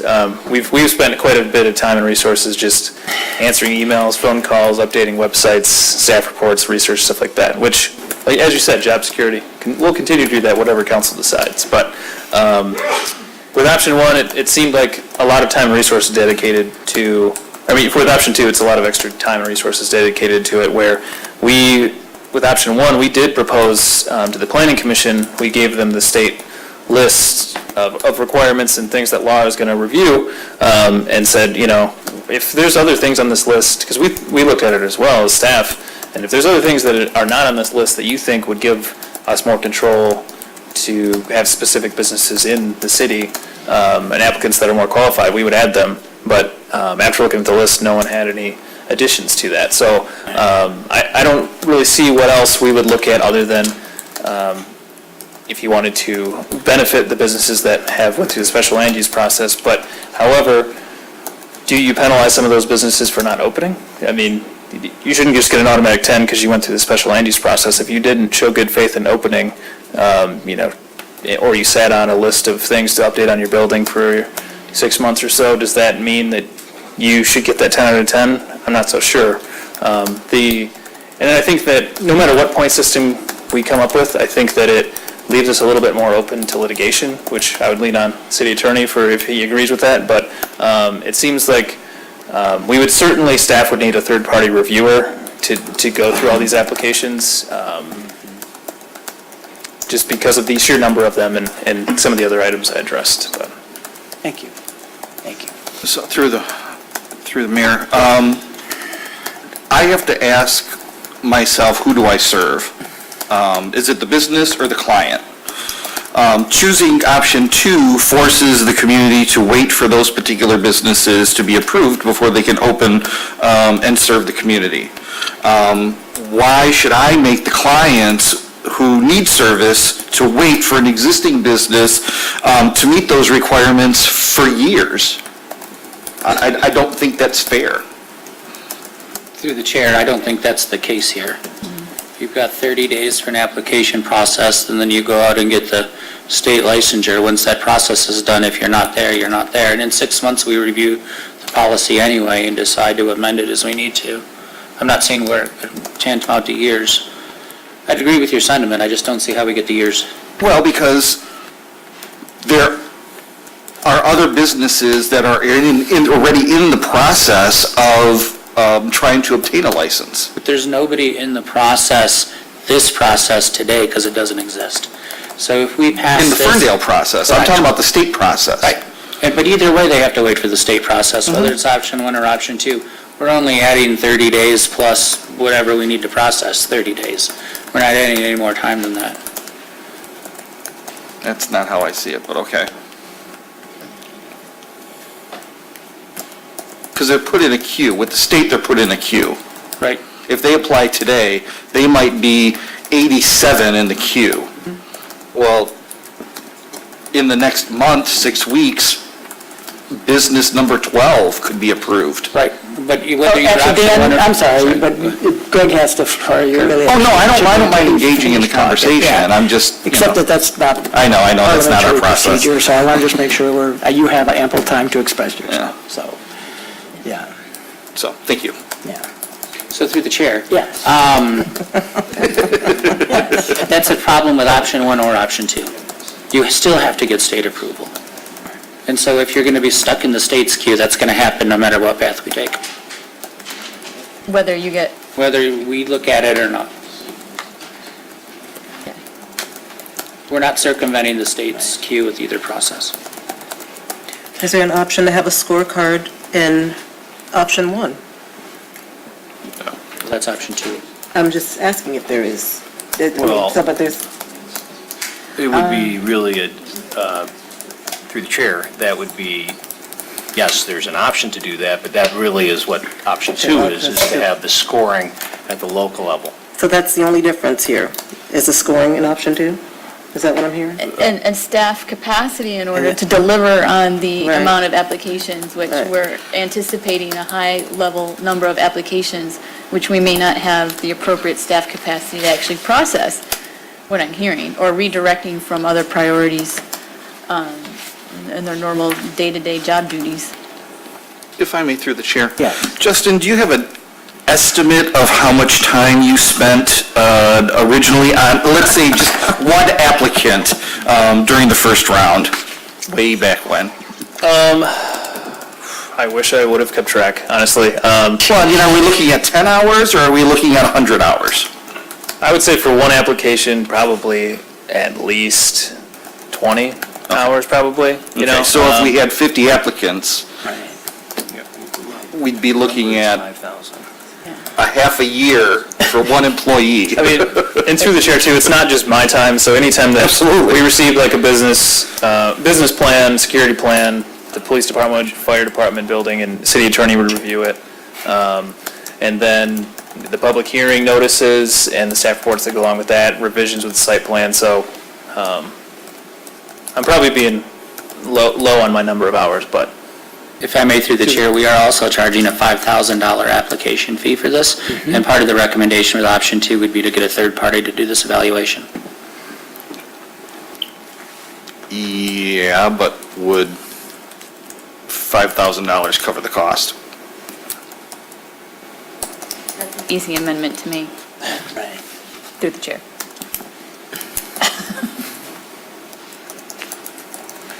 I mean, you're raising great, through the chair, you're raising great points. I mean, it's- Right, Yeah, I mean, it's all stuff to consider. that's why I said, that's right, it's not a science, it's more of an Yeah. art. I'm very sensitive to I've been concerned for months about the capacity of our staff, which we're a small town, to manage the influx of interest that there has already been. And so, so that has been an ongoing concern of mine, and it's a concern of mine going forward. honestly.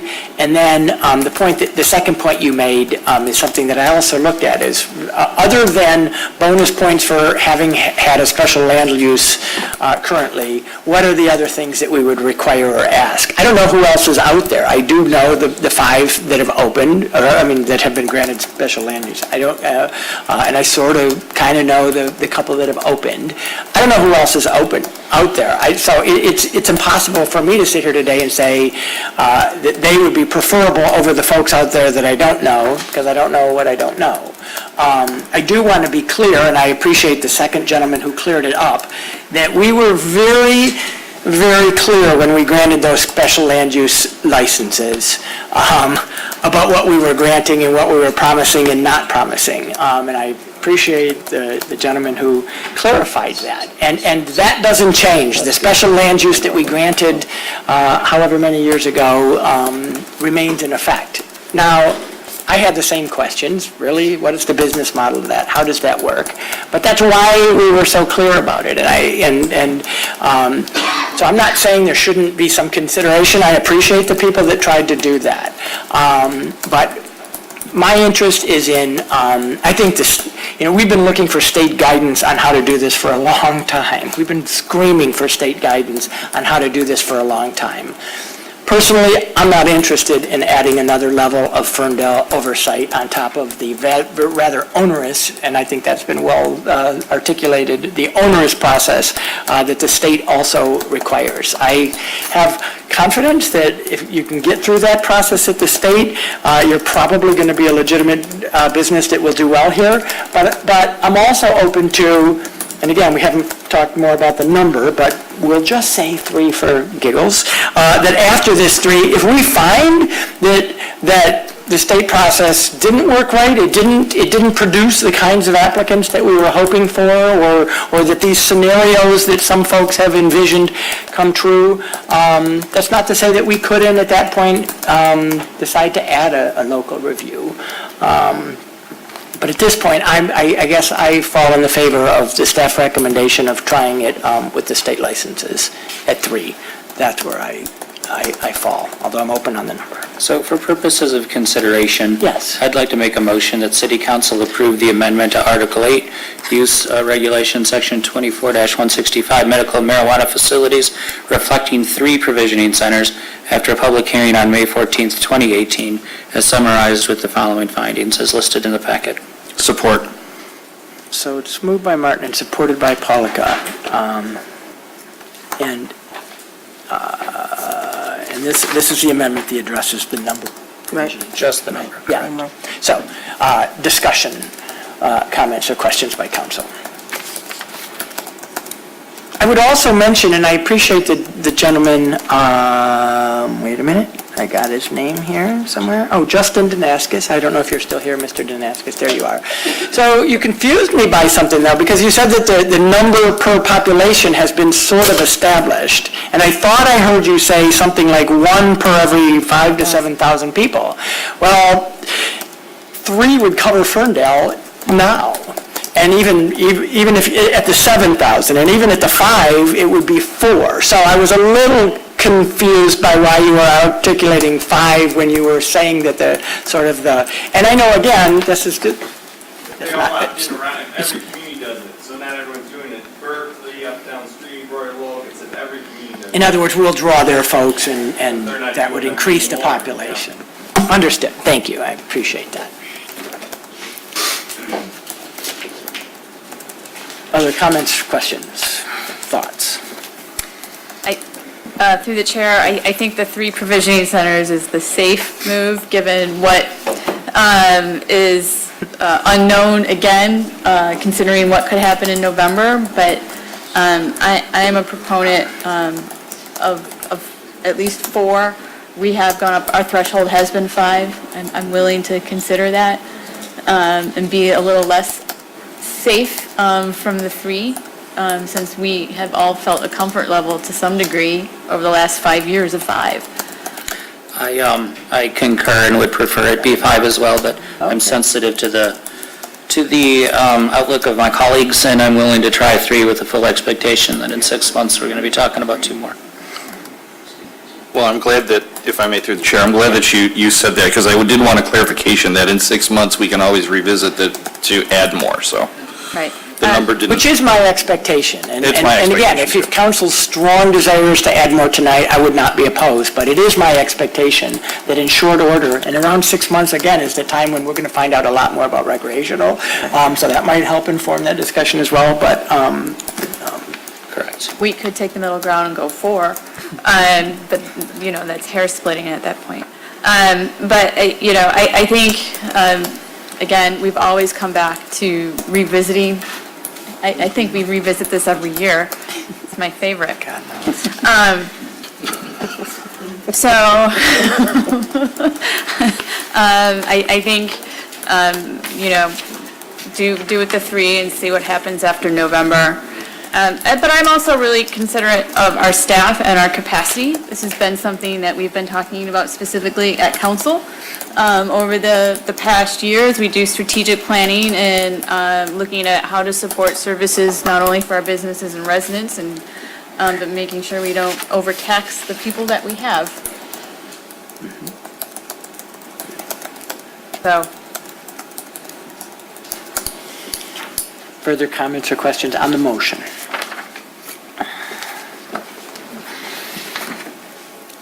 Been moved by Martin and supported by Polka. No further comments or questions? Marty, would you call the roll, please? Council members Piata? Yep. Leaks Yes. May? Yes. Sorry. Martin? Yep. Mayor Pro Tem Polka? Yep. And Mayor Coulter? Thanks. Yep. We got you back. Awesome. All right. So the final issue to be resolved is obviously the option 1 or 2 on the process of licensing. If I may. Additional questions, comments? Yeah, Yes. if I may through the chair, Yes. could we maybe consider option 3? Oh, no. Which is, I know that we never promised anything to the existing businesses, but what if the option was, we'll allow the existing businesses to be those that first apply, and allow those, out of those 5 businesses, those first 3 licenses will go to those 3. Through the chair, my issue with that is not all 5 have opened. So you wouldn't treat all 5? I wouldn't treat all 5 the same. Yeah. Right. Well, you treat it like the Oklahoma land grab, you know? Because it's not. That resulted in the Dust The ones Bowl. with the CMOs, correct, of those 5? So how would that process work exactly? Help me understand? Because, so 3 would be, Tonight. I guess I'm not exactly clear. Well, it would eliminate the process of us vetting, and we would only consider those 5 to be the first 3 applicants that, coming from the state that had to be approved, so. So we would, so you're suggesting that we wait for those 5 to apply and see if they're... Yes. If they're approved. But use that process of, what was it, Dan? You said something about 30 days. They have 30 days to acquire their license. If not, it opens it up to everybody else. Isn't that option 2? It's kind of a modified option 2, because we're not vetting them. We're just saying these are the only 5 businesses that can be considered for the first 3 licenses. I'm just throwing it out there. But haven't we been asking about that? And you said that it's open for... It's what he's recommending to not do.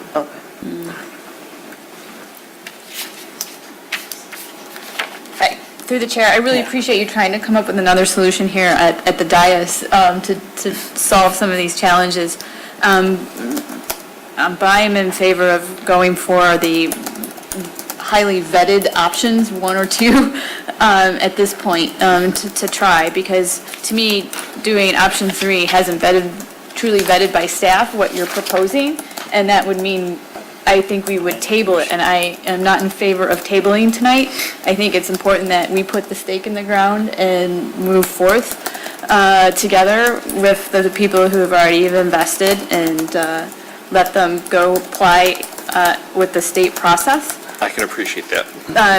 But I do want to say that, problem solving at the dais is also an important part of our job.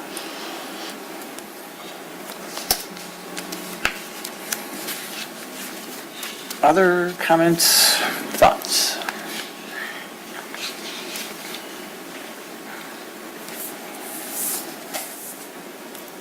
Well, I just want to, if I may again through the chair, I just want to express that my biggest concern right now is resources, staff resources. I don't think we have the resources with everything that's going on in the city, especially out of the Community and Economic Development Department. I don't think we have the resources to support interviewing 50 businesses. Even if we got a third party involved, there's still a lot of work on our side that we would have to manage. So with that, I would then be in favor of option 1. Would that be a motion? We can continue to have the discussion, obviously, but I'm just trying to move us along if that's where you're at. Thank you. Yeah. Deanna, who's been through this multiple Yeah, it's my times. third public hearing. I move to approve the number of, oh, that's the wrong one.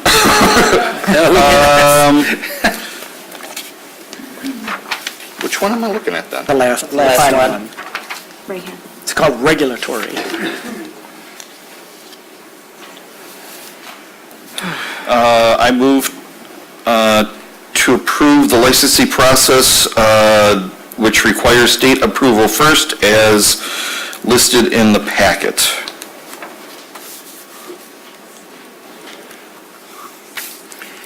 Is there support?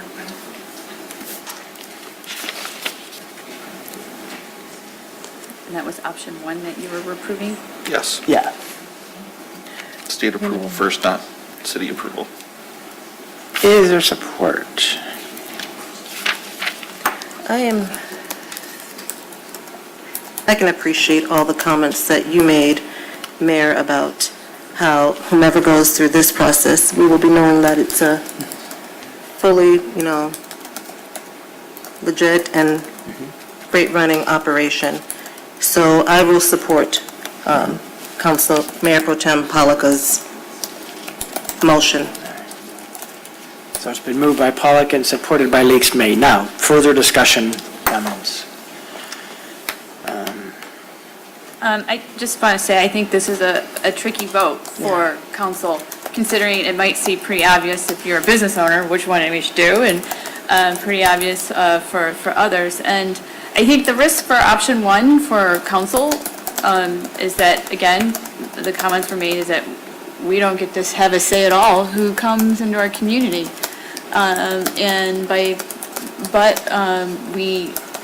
We take ourselves out of the selection, choosing, sorting hat game by going with option 1 versus option 2. And so, which risk is more onerous for staff to manage or less say in which ones come through? And I guess other regulatory requirements for other industries, I'm not sure communities have such a say. I don't know, right? It just seems really weird that we're being asked to pick winners and losers. It's really weird. It is. I find it odd. That's my final comment. I want to just react to the notion of, so we're going with the option that says, first in line or something. And correct me if I'm wrong, isn't that essentially what we did with the special land uses? I mean, we didn't have unless I misunderstand the process, we didn't have a scoring mechanism. We had an application and a process that you had to go through, but it was the first 5 to go through and complete it all. Got it, right? That's my understanding. All the 5 were in the process before I got it, but that's my understanding. No criticism of those. I'm just saying those were the first 5 that got everything done on time and place. We didn't vet them for what they wanted to do in the community or how involved they were going to be or all of those things. And I don't mean that to say anything derogatory about them, because I think especially, we heard from Ferndale Community Gardens, which I think has been a great community partner. But that's kind of what the process was before, and Yeah. So I don't think we're deviating from that. I'm normally in favor of local control, but local control that overwhelms our staff, and I feel like this process frankly has overwhelmed our staff, concerns me.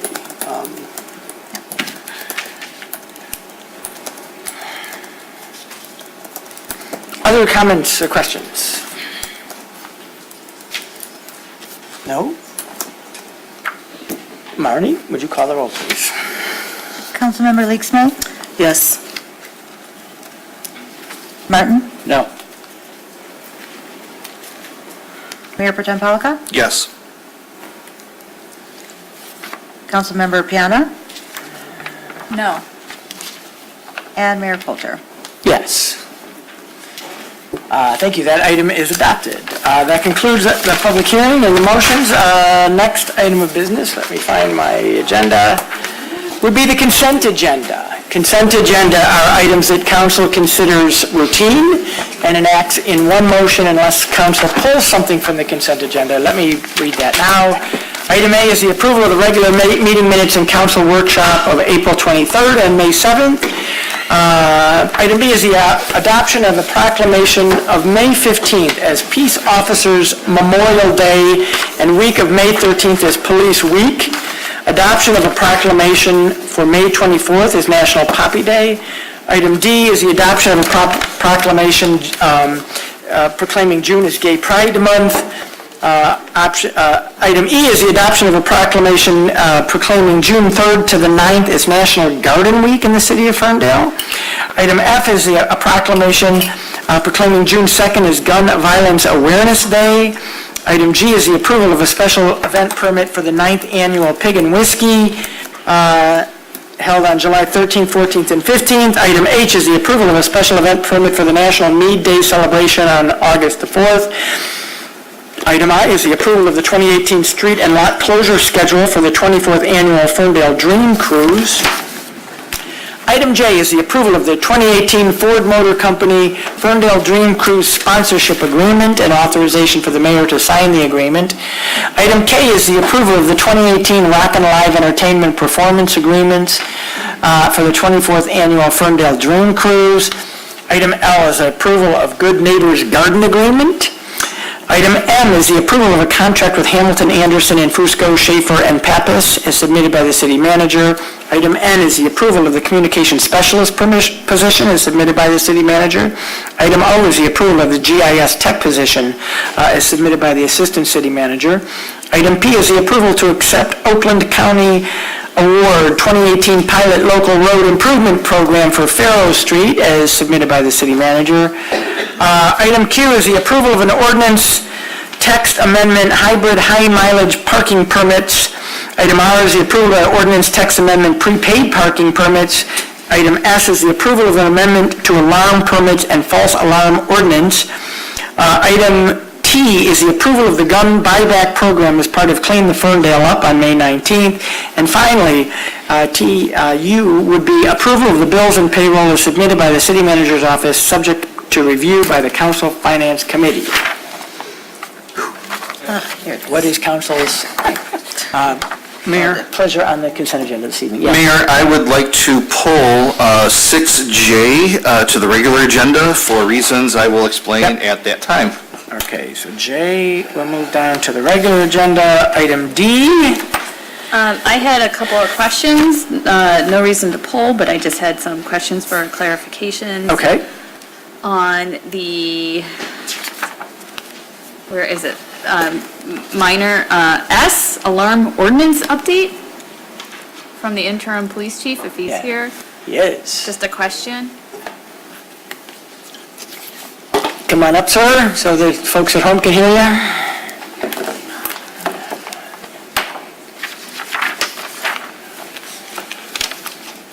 Hi, thank you. Hello. I was just hoping you can give a little explanation what the reasoning was about pulling this off.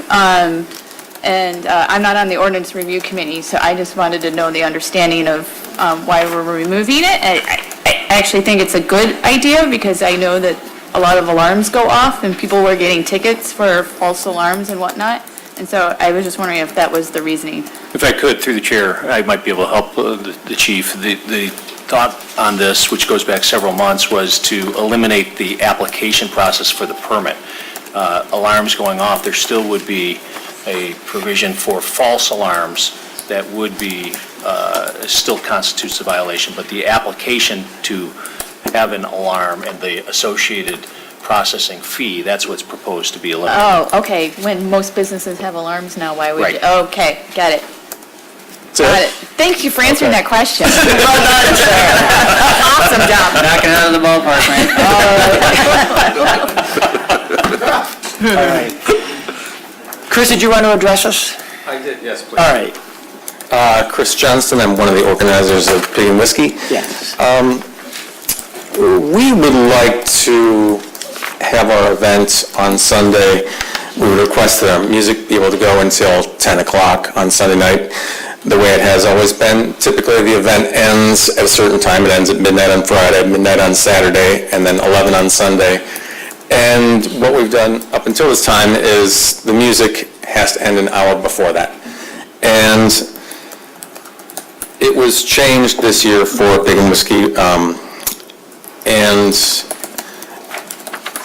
I guess I'm here to talk about that briefly, if I may.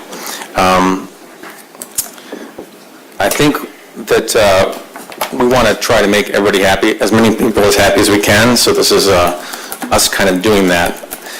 I think part of this was based on a resident survey that went on about events, which I think was very invaluable.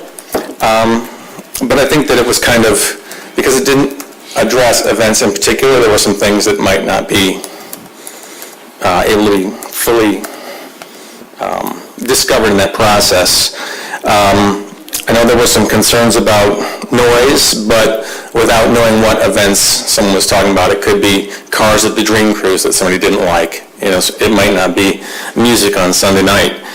And the one question that I think addressed concerts directly was, you know, concerts, love them or leave them, and no one said leave them. No one said get rid of them, so not one person said that. And on Sunday night is really like the busiest time, and when I look around on Sunday night, I see tons of residents. That's typically who's there Sunday night. And I think everyone knows what happens at a concert when the music ends. People just kind of are trained to turn around and walk away and leave.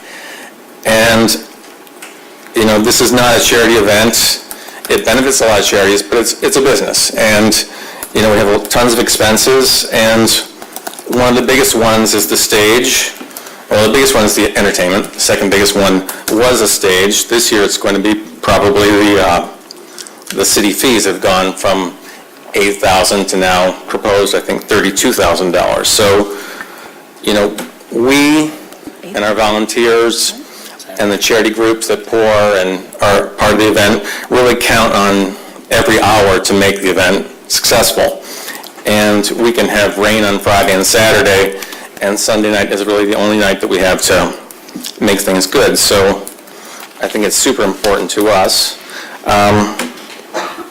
You know, I think we're problem solvers, and if someone I met with Chief Collins after almost every event, and there was never really any large number of issues regarding sound that were brought up to me, and I would like to think that if it was a problem, we would have been given a chance to fix it, and no one has said it's been a problem. They just changed the time. So I would like the time to be switched back to the regular 10 p.m. music end on Sunday.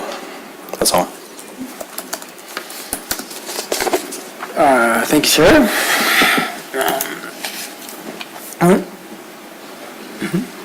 Joe?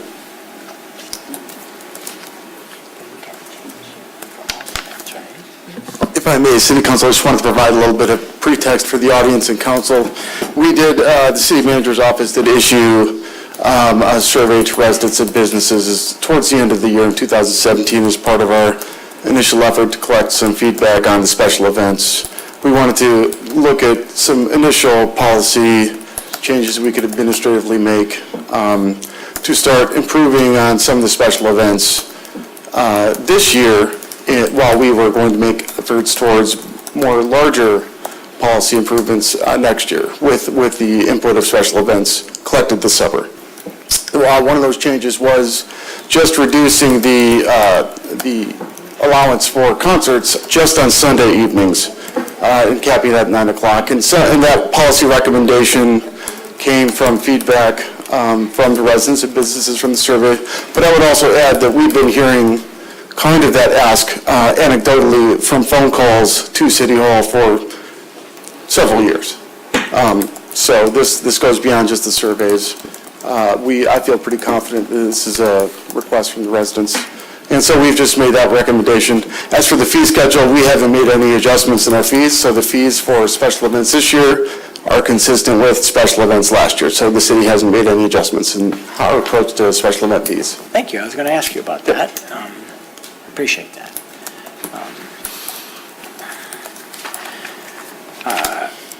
So trying to follow Robert's rules. We're not technically in debate yet because we don't have a motion. Is it somebody who wants to? Somebody else wants to say. I'm sorry. Oh, hi. Hello, Ian Joy, 524 Withington, and I'm also a member of the Good Neighbors Garden. And as a representative this evening of the Good Neighbors Garden, I just wanted to thank you very much for allowing us to have our organic garden in Ferndale. And we do appreciate it, and I hope we do add something to the community, and thank you very much. Thank you. Your Honor, I'd like to move that we accept the consent agenda as amended. Support. Moved by Martin and supported by Polika. And as amended, meaning we've removed item J, correct? Correct. And added, well, we already added item T. Okay, now, comments on the consent agenda. Through the mayor, I have 3 items that I would like to call to attention. The first being, in no particular order, 6F, which is June 1st being National Gun Violence Awareness Day. There are a couple of people in the audience that are representing this initiative, some moms and some school students from school. I don't know if they want to make any comment or not. They don't have to. I'm going to read the proclamation. Don't want to put you on the spot, but did want to recognize their attendance. This proclamation declares June 1st to be National Gun Violence Awareness Day in the city of Ferndale to honor and remember all victims and survivors. June 2nd? I'm sorry. No, it's June 1st. Oh, it says June 2nd on the agenda. Sorry, it is June 1st. Is it June 1st or June 2nd? I received an email today saying it was June 1st from the It's June 1st. All right, thank you, it's because our agenda was wrong. Okay. I'm sorry, the proclamation is right. I didn't mean to interrupt you, Councilman, I'm sorry. Okay, that's okay. I apologize, I just wanted to make sure. Okay. This proclamation declares June 1st to be National Gun Violence Awareness Day in the city of Ferndale to honor and remember all victims and survivors of gun violence and declare that we as a country must do more to reduce gun violence. Every day, 93 Americans are killed by gun violence and more than 200 have sustained non-fatal firearm injuries over the past 5 years. And Americans are 25 times more likely to be killed with guns than people in other developed countries. And protecting public safety in the communities they serve is a mayor's highest responsibility. And support for the Second Amendment rights of law-abiding citizens goes hand in hand with keeping guns away from dangerous people. And mayors and law enforcement officers know their communities best, are the most familiar with local criminal activity and how to address it, are best positioned to understand how to keep their citizens safe. And June 2nd, 2018 would have been the 21st birthday of Hadia Pendleton, a teenager who marched in President Obama's second inauguration parade and was tragically shot and killed just weeks later. To help honor Hadia's and the 93 Americans whose lives are cut short and the countless survivors who are injured by shootings every day, a national coalition of organizations has declared June 1st, 2018 as the 4th annual National Gun Violence Awareness Day. The idea was inspired by a group of Hadia's friends who asked their classmates to commemorate her life by wearing orange. They chose this color because hunters wear orange to announce themselves to other hunters when out in the woods, and orange is a color that symbolizes the value of human life. Anyone can join this campaign by pledging to wear orange on June 1st to help raise awareness about gun violence, and by wearing orange on June 1st, Americans will raise awareness about gun violence and honor the lives and lost human potential of Americans stolen by gun violence. So I did want to acknowledge that I've been in communication with our DPW director, Carlos. He is working on getting our City Hall building lit up in orange that night. So Like we did last year. Yep. Yeah. Yep. And so I also want to acknowledge, this goes right into the next item that I wanted to discuss, which is item T, and that is the gun buyback program.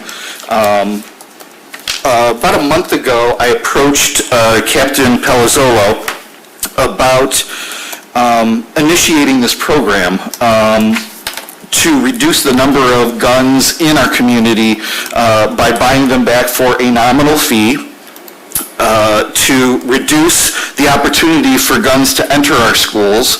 And so, to me, this resolution, or this event, actually ties hand in hand with the previous proclamation. On May 19th, from 9 a.m. to 3 p.m., during our Clean the Ferndale Up event, residents and non-residents who have children attending public schools, Ferndale Public Schools, from Oak Park, Pleasant Ridge, and Royal Oak Township, are eligible to participate. The program is $75 for each working gun and $50 for every non-working gun. And any more information, if you'd like, on that item, you can contact our police department. And the last item I would like to talk about is 6D, which is Gay Pride Month. And we have a proclamation that the city of Ferndale is a city rich in diversity, and this diversity is demonstrated in the people who live, work, shop, and socialize in our city. And we, the City Council of Ferndale, value this diversity and appreciate and celebrate the rich variation of persons in our city. We benefit from the multiple talents, viewpoints, and cultural backgrounds of all of our citizens, and this city is proud of the American heritage that embraces diverse people, and we believe in a society that treats people on the basis of their intrinsic value as human beings without prejudice and unfair discrimination based on age, gender identity, race, color, religion, marital status, national origin, sexual orientation, or physical challenges. And we understand and appreciate the cultural, civic, and economic contributions of the gay, lesbian, bisexual, and transgender communities in the greater community of Ferndale, particularly in regard to the city's resurgence over the past 25 years. And we recognize June as the month when LGBT communities worldwide celebrate the beginning of the modern gay and lesbian civil rights movement of 1969 in New York City. In line with this event, we will be raising the pride flag on June 1st at 5 o'clock in front of City Hall, and the rainbow pride flag will fly in front of City Hall for the entire month of June. Great. Yeah. Excellent. Julia, you'd like to address that? I just wanted to say thank you very much for continuing to support the LGBT community in Ferndale. I also wanted to let all of Ferndale know that we consider ourselves an LGBTQAI event, and for the first time, we will have the asexual and intersex communities both represented at the event with booth space and some extra little bonuses at our opening ceremony. The intersex group that is coming is all the way from California. They are our furthest booth space that we've ever had. Thank you, the chair. I think that's great, but A used to be allies. Did we get bumped off entirely? It's a double meaning, and we do obviously appreciate. We obviously want all of our allies there. Many of the people who actually. Many of the people who put on the event are our allies, but we use A for asexual or ally, either way. Thank you. And Q is for questioning and queer, so many letters lots give of other double meaning. Fair enough, fair enough. We actually will be, I think, flying, I think we're up to 11 flags this year. So the trans flag and the rainbow flag will be on the main stage, and then all of our other flags will be displayed on the bleachers. Awesome. Thank you, Julian. Okay. Tamara, is that Yes. your comments? I am Other comments or complete. questions on the consent agenda? I appreciate you allowing me that time. Absolutely. It's your time. Wait a minute.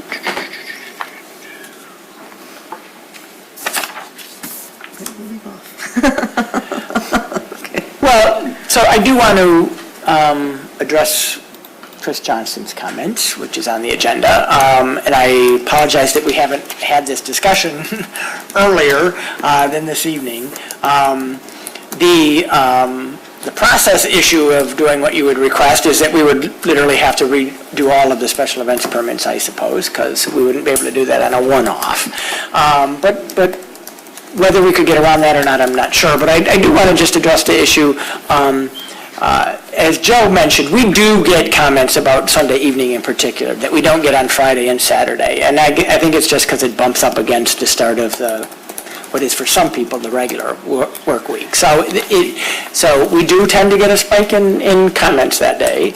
I'm sensitive to, the last thing I want to do is harm the event people in our town, and especially this event, which I think is an absolutely awesome event. I know that there was some discussion at the Special Events Committee of even doing it earlier on Sunday, and so I have to admit, when I heard that the sort of compromise was 1 hour, I felt like, okay, that doesn't seem like it would make or break an event. So I want to acknowledge your comments and say, could we try it for a year? Because, we do get those comments. Joe is accurate, and they do tend to be about Sunday more than any other day.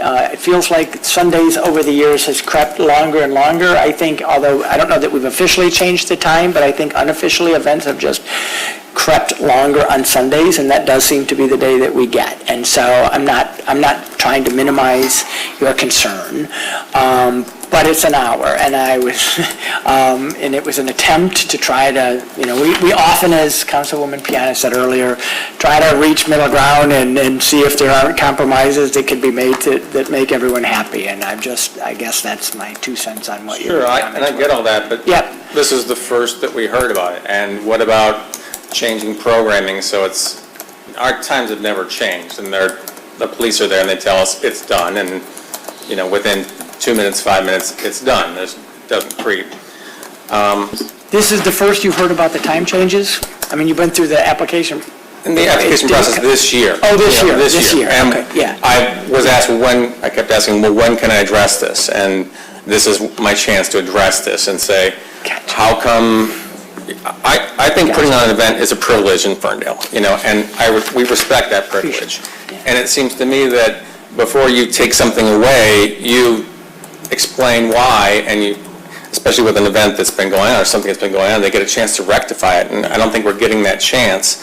And I can see your point that, it's a compromise and it's better than what it was, but I don't know why it had to be something when we weren't ever told that it was a problem. And I don't know that you have to change the special events policy, because honestly, I don't know if all events need to be treated the same way. I think that to close down the streets for 3 days in a row, maybe you should prove yourself and do it for one day, then 2 days, and you build up to this. And then if you don't do the things the right way, you don't get those opportunities. And conversely, I like that idea, by the way. If you're not doing things wrong, things won't be taken away from you. And if you're doing something wrong, you're told, we're getting too many complaints. What can we do about it? Before, here's what we're going to do about it.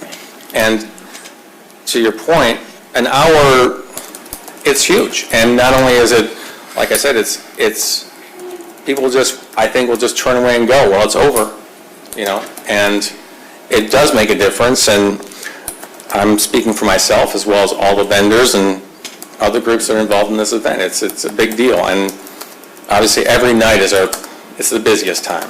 And I think if there was no one there on Sunday night, it makes sense to close it down because it's noise for nothing. But, there's a reason why that the event is going strongly because there's a lot of people there. There's a lot of residents. And I just feel like I can live with being told that something needs to be changed, but I'd like the opportunity to fix it before just saying, here's what's going to happen.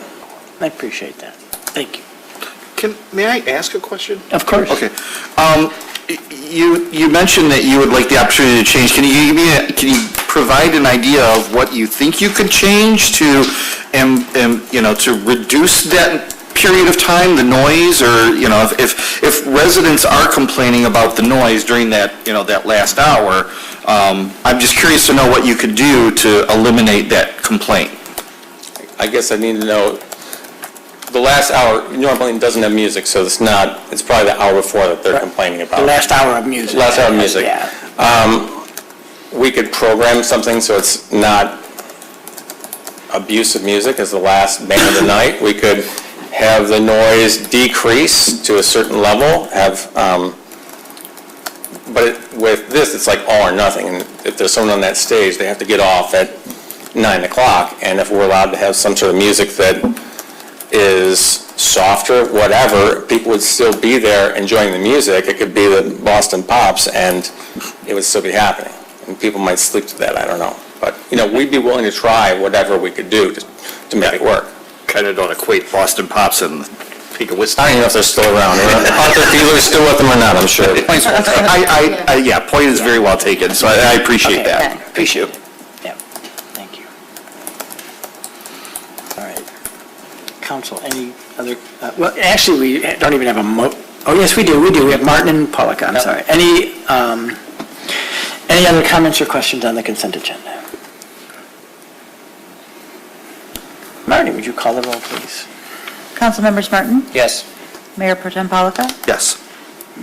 Councilmember Piana? Yes. Councilmember Leaks May? Yes. And Mayor Coulter? Yes, thank you. The consent agenda is adopted. Moving on now to the regular agenda. There are now 4 items on the regular agenda.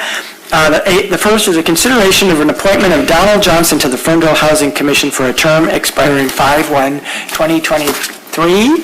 And I see our friends from the Housing Commission, you've stuck with us for 2.5 hours. We very much appreciate it.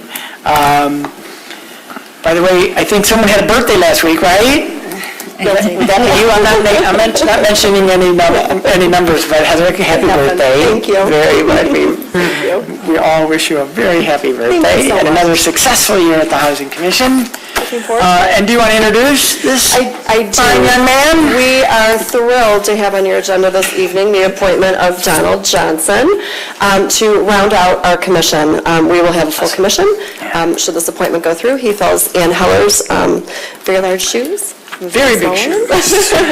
And I believe you have his application materials, which show that he is eminently qualified and a fantastic addition that brings some budgeting and finance and expertise to our commission that really rounds out the talents and skill sets we're looking for. And Mr. Johnson, would you like to say a few words about your interests or anything else? Oh, I thought I was here for the medical marijuana. Denied. Yes, I regret volunteering. No, I currently work for the city of Detroit. You don't want to be on the planning commission. That's what you should have learned tonight. No, please no. I'm a liaison to housing too, so I don't know that he has it that much better. Yes, I'm volunteering for quite a thing here. I currently work for the city of Detroit. I work in the Office of Budget for the city of Detroit. I handle the capital and what we call the blight remediation budget portfolio. So I handle everything that comes with that. I also manage the budget development and financial policy development process for the city of Detroit. So I'm excited to kind of bring some of these sort of financial focus strategies to the Housing Commission and help guide us through things like the RAD conversion and stuff like that. Perfect. That's awesome. Thank you. I really appreciate We really appreciate stepping up. We appreciate you I stepping up. I work very closely with the Director of Housing and Revitalization for the city, Arthur Jemison is a close colleague of mine, so, a lot of experience with that on the Detroit side. And having the coolest name on the city's commission circuit. Yes. I'd like to move that we confirm the appointment of Don Johnson to the Ferndale Housing Commission for term ending May 1st, 2020. Support. Moved and supported. I should note, it's a mayoral appointment with approval of council, just, that's a technicality here because we always do this stuff collegially, but I certainly support my colleagues and the recommendation, because I know Heather and the board were looking for someone with your exact your expertise in finance, and always so thrilled at the talent that exists in this community and the people that are willing to lend it to help make our community even better. So I wholeheartedly support your nomination. If I may add? Yeah.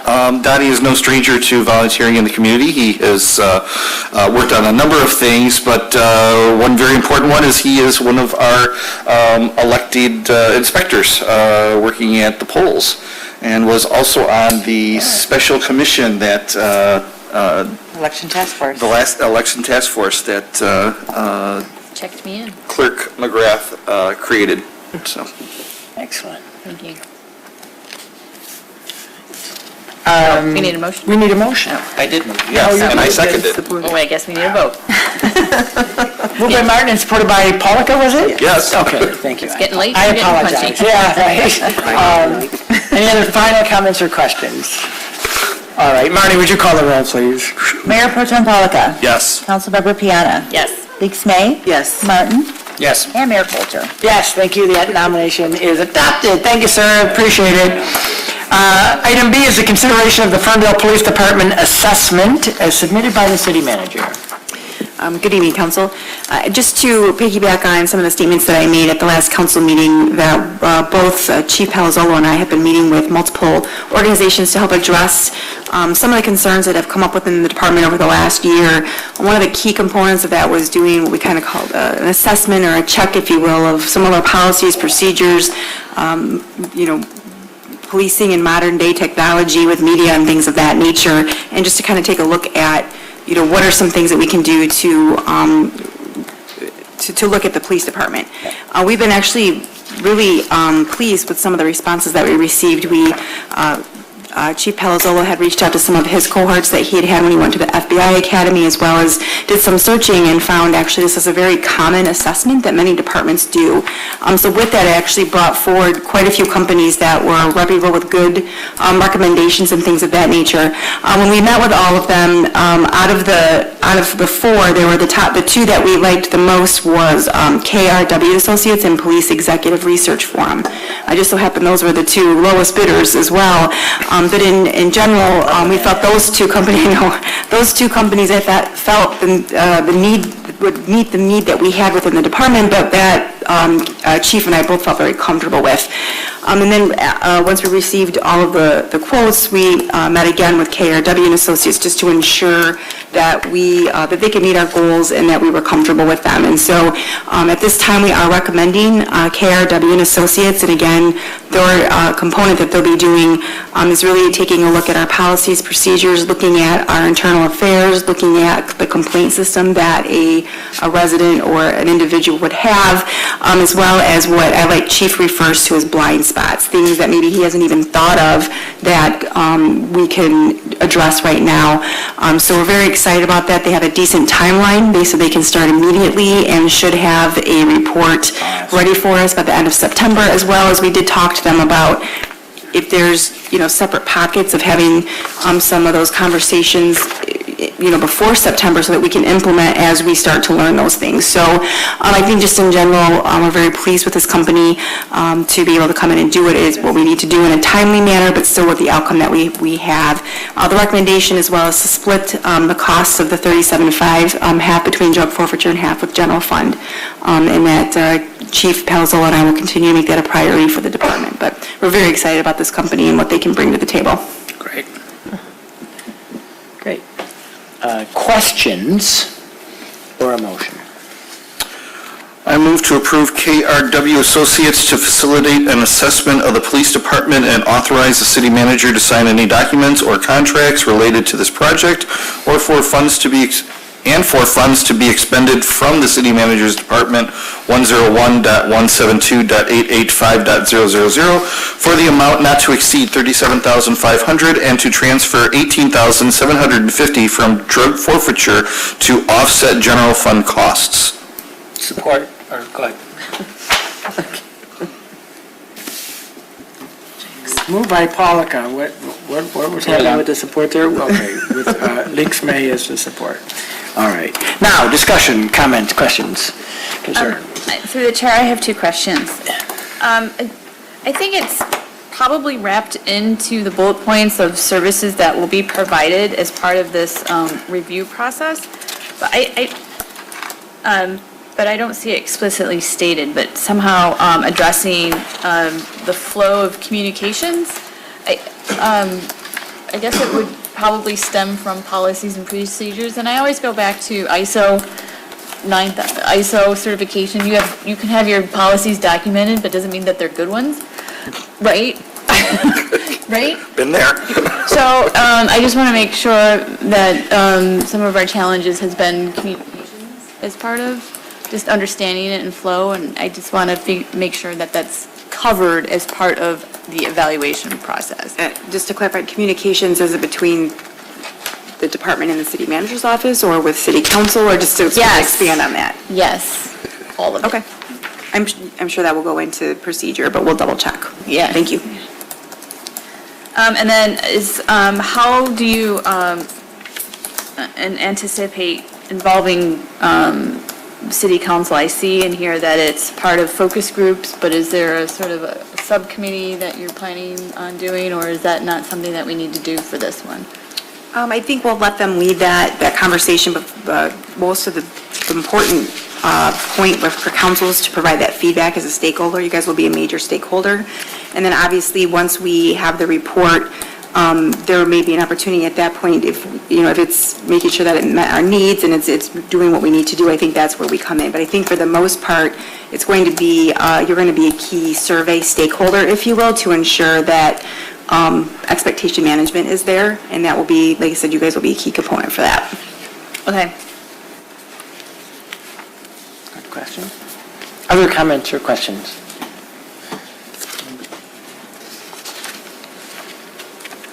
Oh, one more. Are somehow the unions involved too in some way? Are they part of the focus groups? Are they? The staff will be part of the focus groups as well, probably separate questions, different questions, intent, if you will. And I think too, at the end of the day, for both the youth, for the staff and for city council, if there's opportunities for more involvement, then we would definitely include that. Okay. Because I think their point of view is. Yep, the staff will be included, for sure. Yeah. Civilian as well. Yep, it's a pretty big component.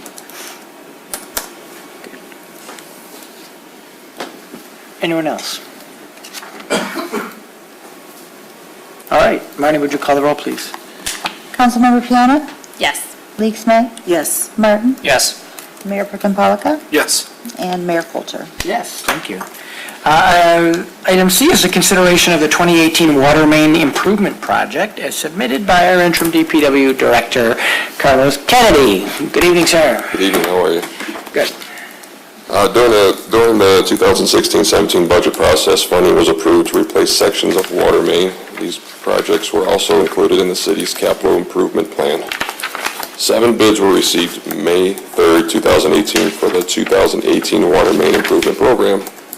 The work will consist of installing approximately 1,220 feet of 8-inch and 20 feet of 6-inch water main.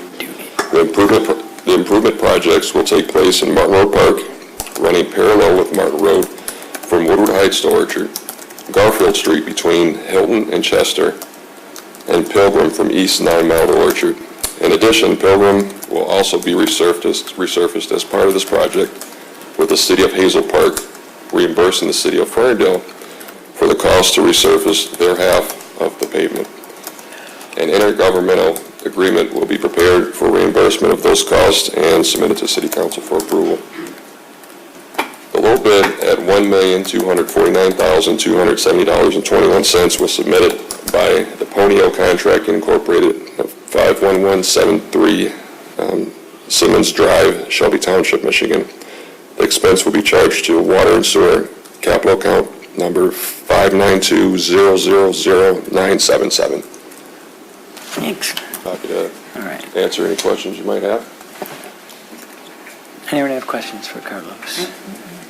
Have we used them before? That I believe so. a lot, I think, or at least some. The name somewhat, sounds yeah. Yes. So I assume that they don't have any bad history with us. Okay, positive references. Positive references, including us, hopefully. Okay, excellent. And is it sufficient to mention the interlocal agreement with Hazel Park and approve this today? Is it contingent on that, or talk a little bit about the Sure, interlocal yeah, agreement with so Hazel Park? the city manager approached me about a couple weeks ago and indicated that they would like to join in this project so that we have a continuous new pavement, but that was not in their budget, and they don't have a this. West End Yeah, Yeah, yes. And so unfortunately, it wasn't in their budget, and so he did approach me and asked if we could take a look at helping them still be able to do that, and they would be able to reimburse us. And talking to Justin Wellman over and Gibbles and Webster, he said it was easier to approve the bid with it in there and take it out if for some reason Hazel Park decided they don't want to, then to go out for bid and not have it and add it at the end of the game. But we did just confirm again with Hazel Park that they're interested, they want to do it, and that we told them we'd like to bring an interlocal back by June 11th. So if for some reason they don't, if they change their mind, we'll just take that part off of the bid. Okay. Sounds good to me. Yep. I appreciate that we're not going into this again and creating another Correct. half-paved road, Amen. splitting the neighborhoods, which is unfair to the residents on both sides. But I think it's probably just going to be over 2 years anyway, so it won't be a hardship on us, and it Yeah. will help them. Good. Is there a motion? I move to approve the low bid of $1,249,270.21 of DePonio Contracting Incorporated to form the 2018 Water Main Improvement Program, and that the DPW Director be authorized to execute the contract contingent upon City Attorney approval of the bonds and insurance. The expense would be charged to water sewer capital account number as listed. Support.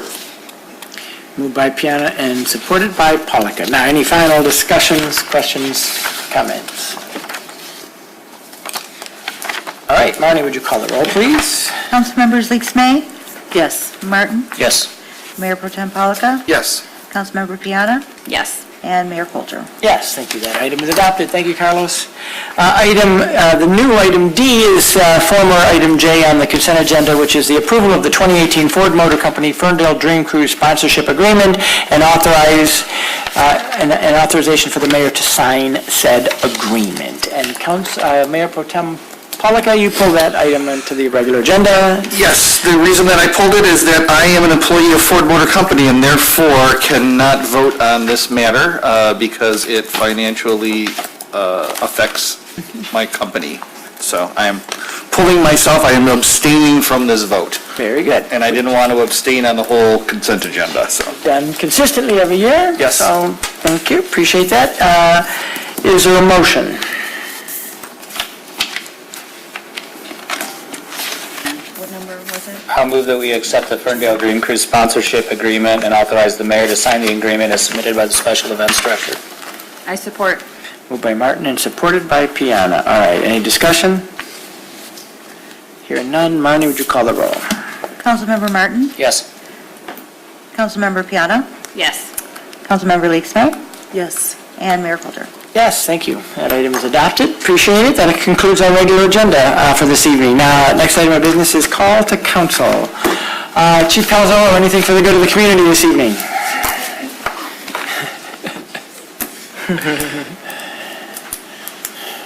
I'll make it fast. All right. Two things on the gun buyback program. You can look at the city website. There's a flyer on there. You can look at Twitter. You can email bbrown@ferndalepolice.org or vpalazzolo@ferndalepolice.org if you have any questions. The second thing is just remind you that, like the proclamation, we're in the midst of Police Week. Our traditional flag ceremony would have been tomorrow. It's going to pour, so we didn't want a bunch of second graders out there getting sick, so we're going to move it till Wednesday. I encourage everybody to come by at 10 a.m. for the service. Excellent. Yep, thank you. Thank you. Good. Cheryl, you think you can hide back there? Anything from the finance department? Oh, wow. Hard to find a lawyer here tonight.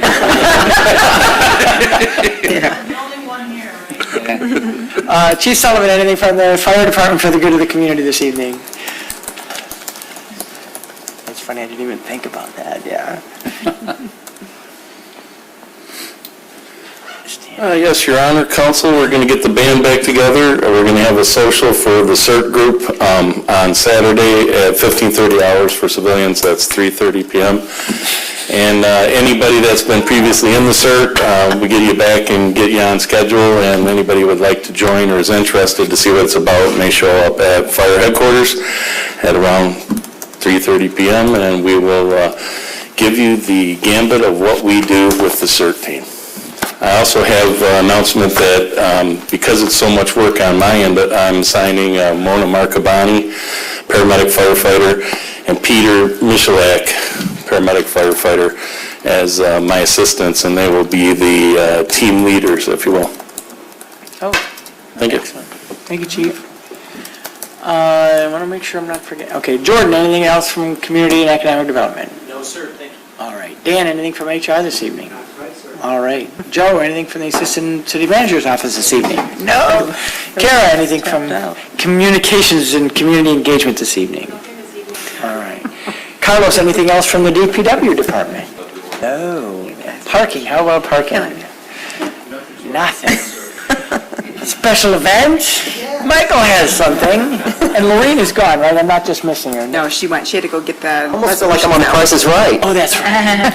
Come on down, Michael. Yes, I neglected to say that during the same time on Saturday, we also have the temporary recycling drop-off station. It'll be here in the City Hall lot in the center section. So once again, if you go on ferndaleonline.gov, you can find out the information on what recyclables will be permitted for the drop-off. And that will be in support with the DPW and SACWA working together.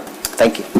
Michael, if I may, yeah, Michael, no, go. There is shredding, right? So legal documents you can bring. Is there a limit, like one box or something like that? 2 boxes. 2 boxes. Of paper. Yep, okay. No, not fingers. Okay. Okay. Not fingers. All right, Marty, anything from the City Clerk's Office this evening? Nothing, thank you. All right. April, anything else from the City Manager's Office? No, just a friendly reminder that the next council meeting was scheduled on Memorial Day, and we had tentatively scheduled it for Tuesday, May 29th, but due to a number of vacations and conferences, we've decided to cancel that. So we are good to go.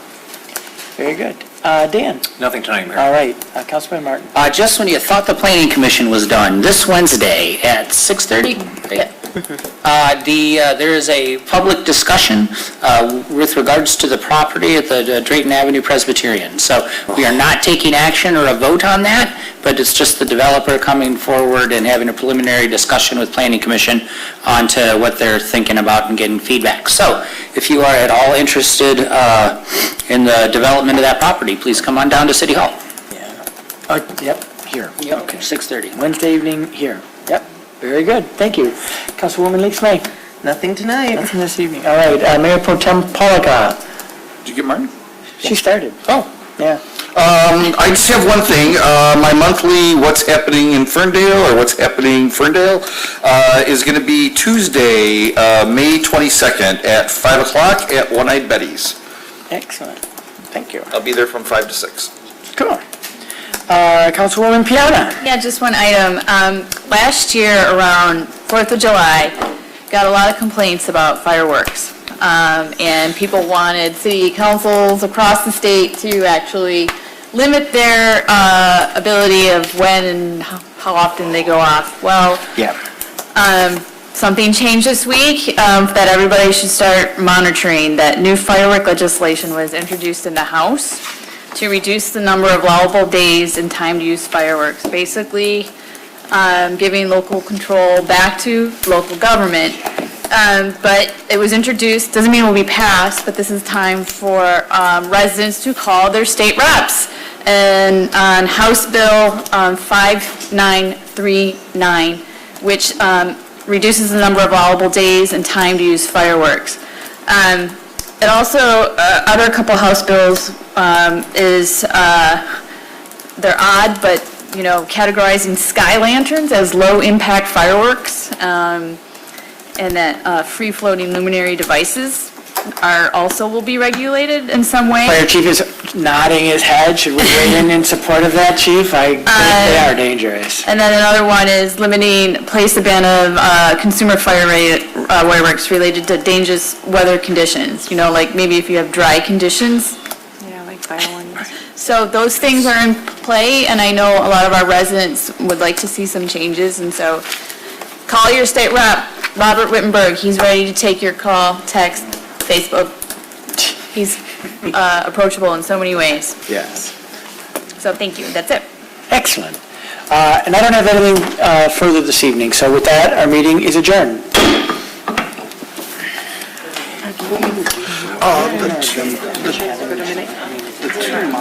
I don't,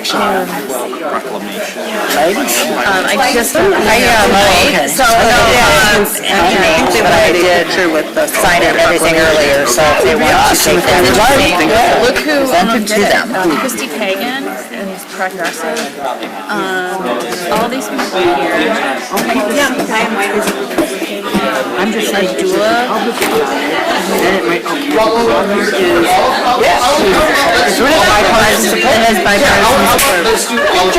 We could have done this when we did it.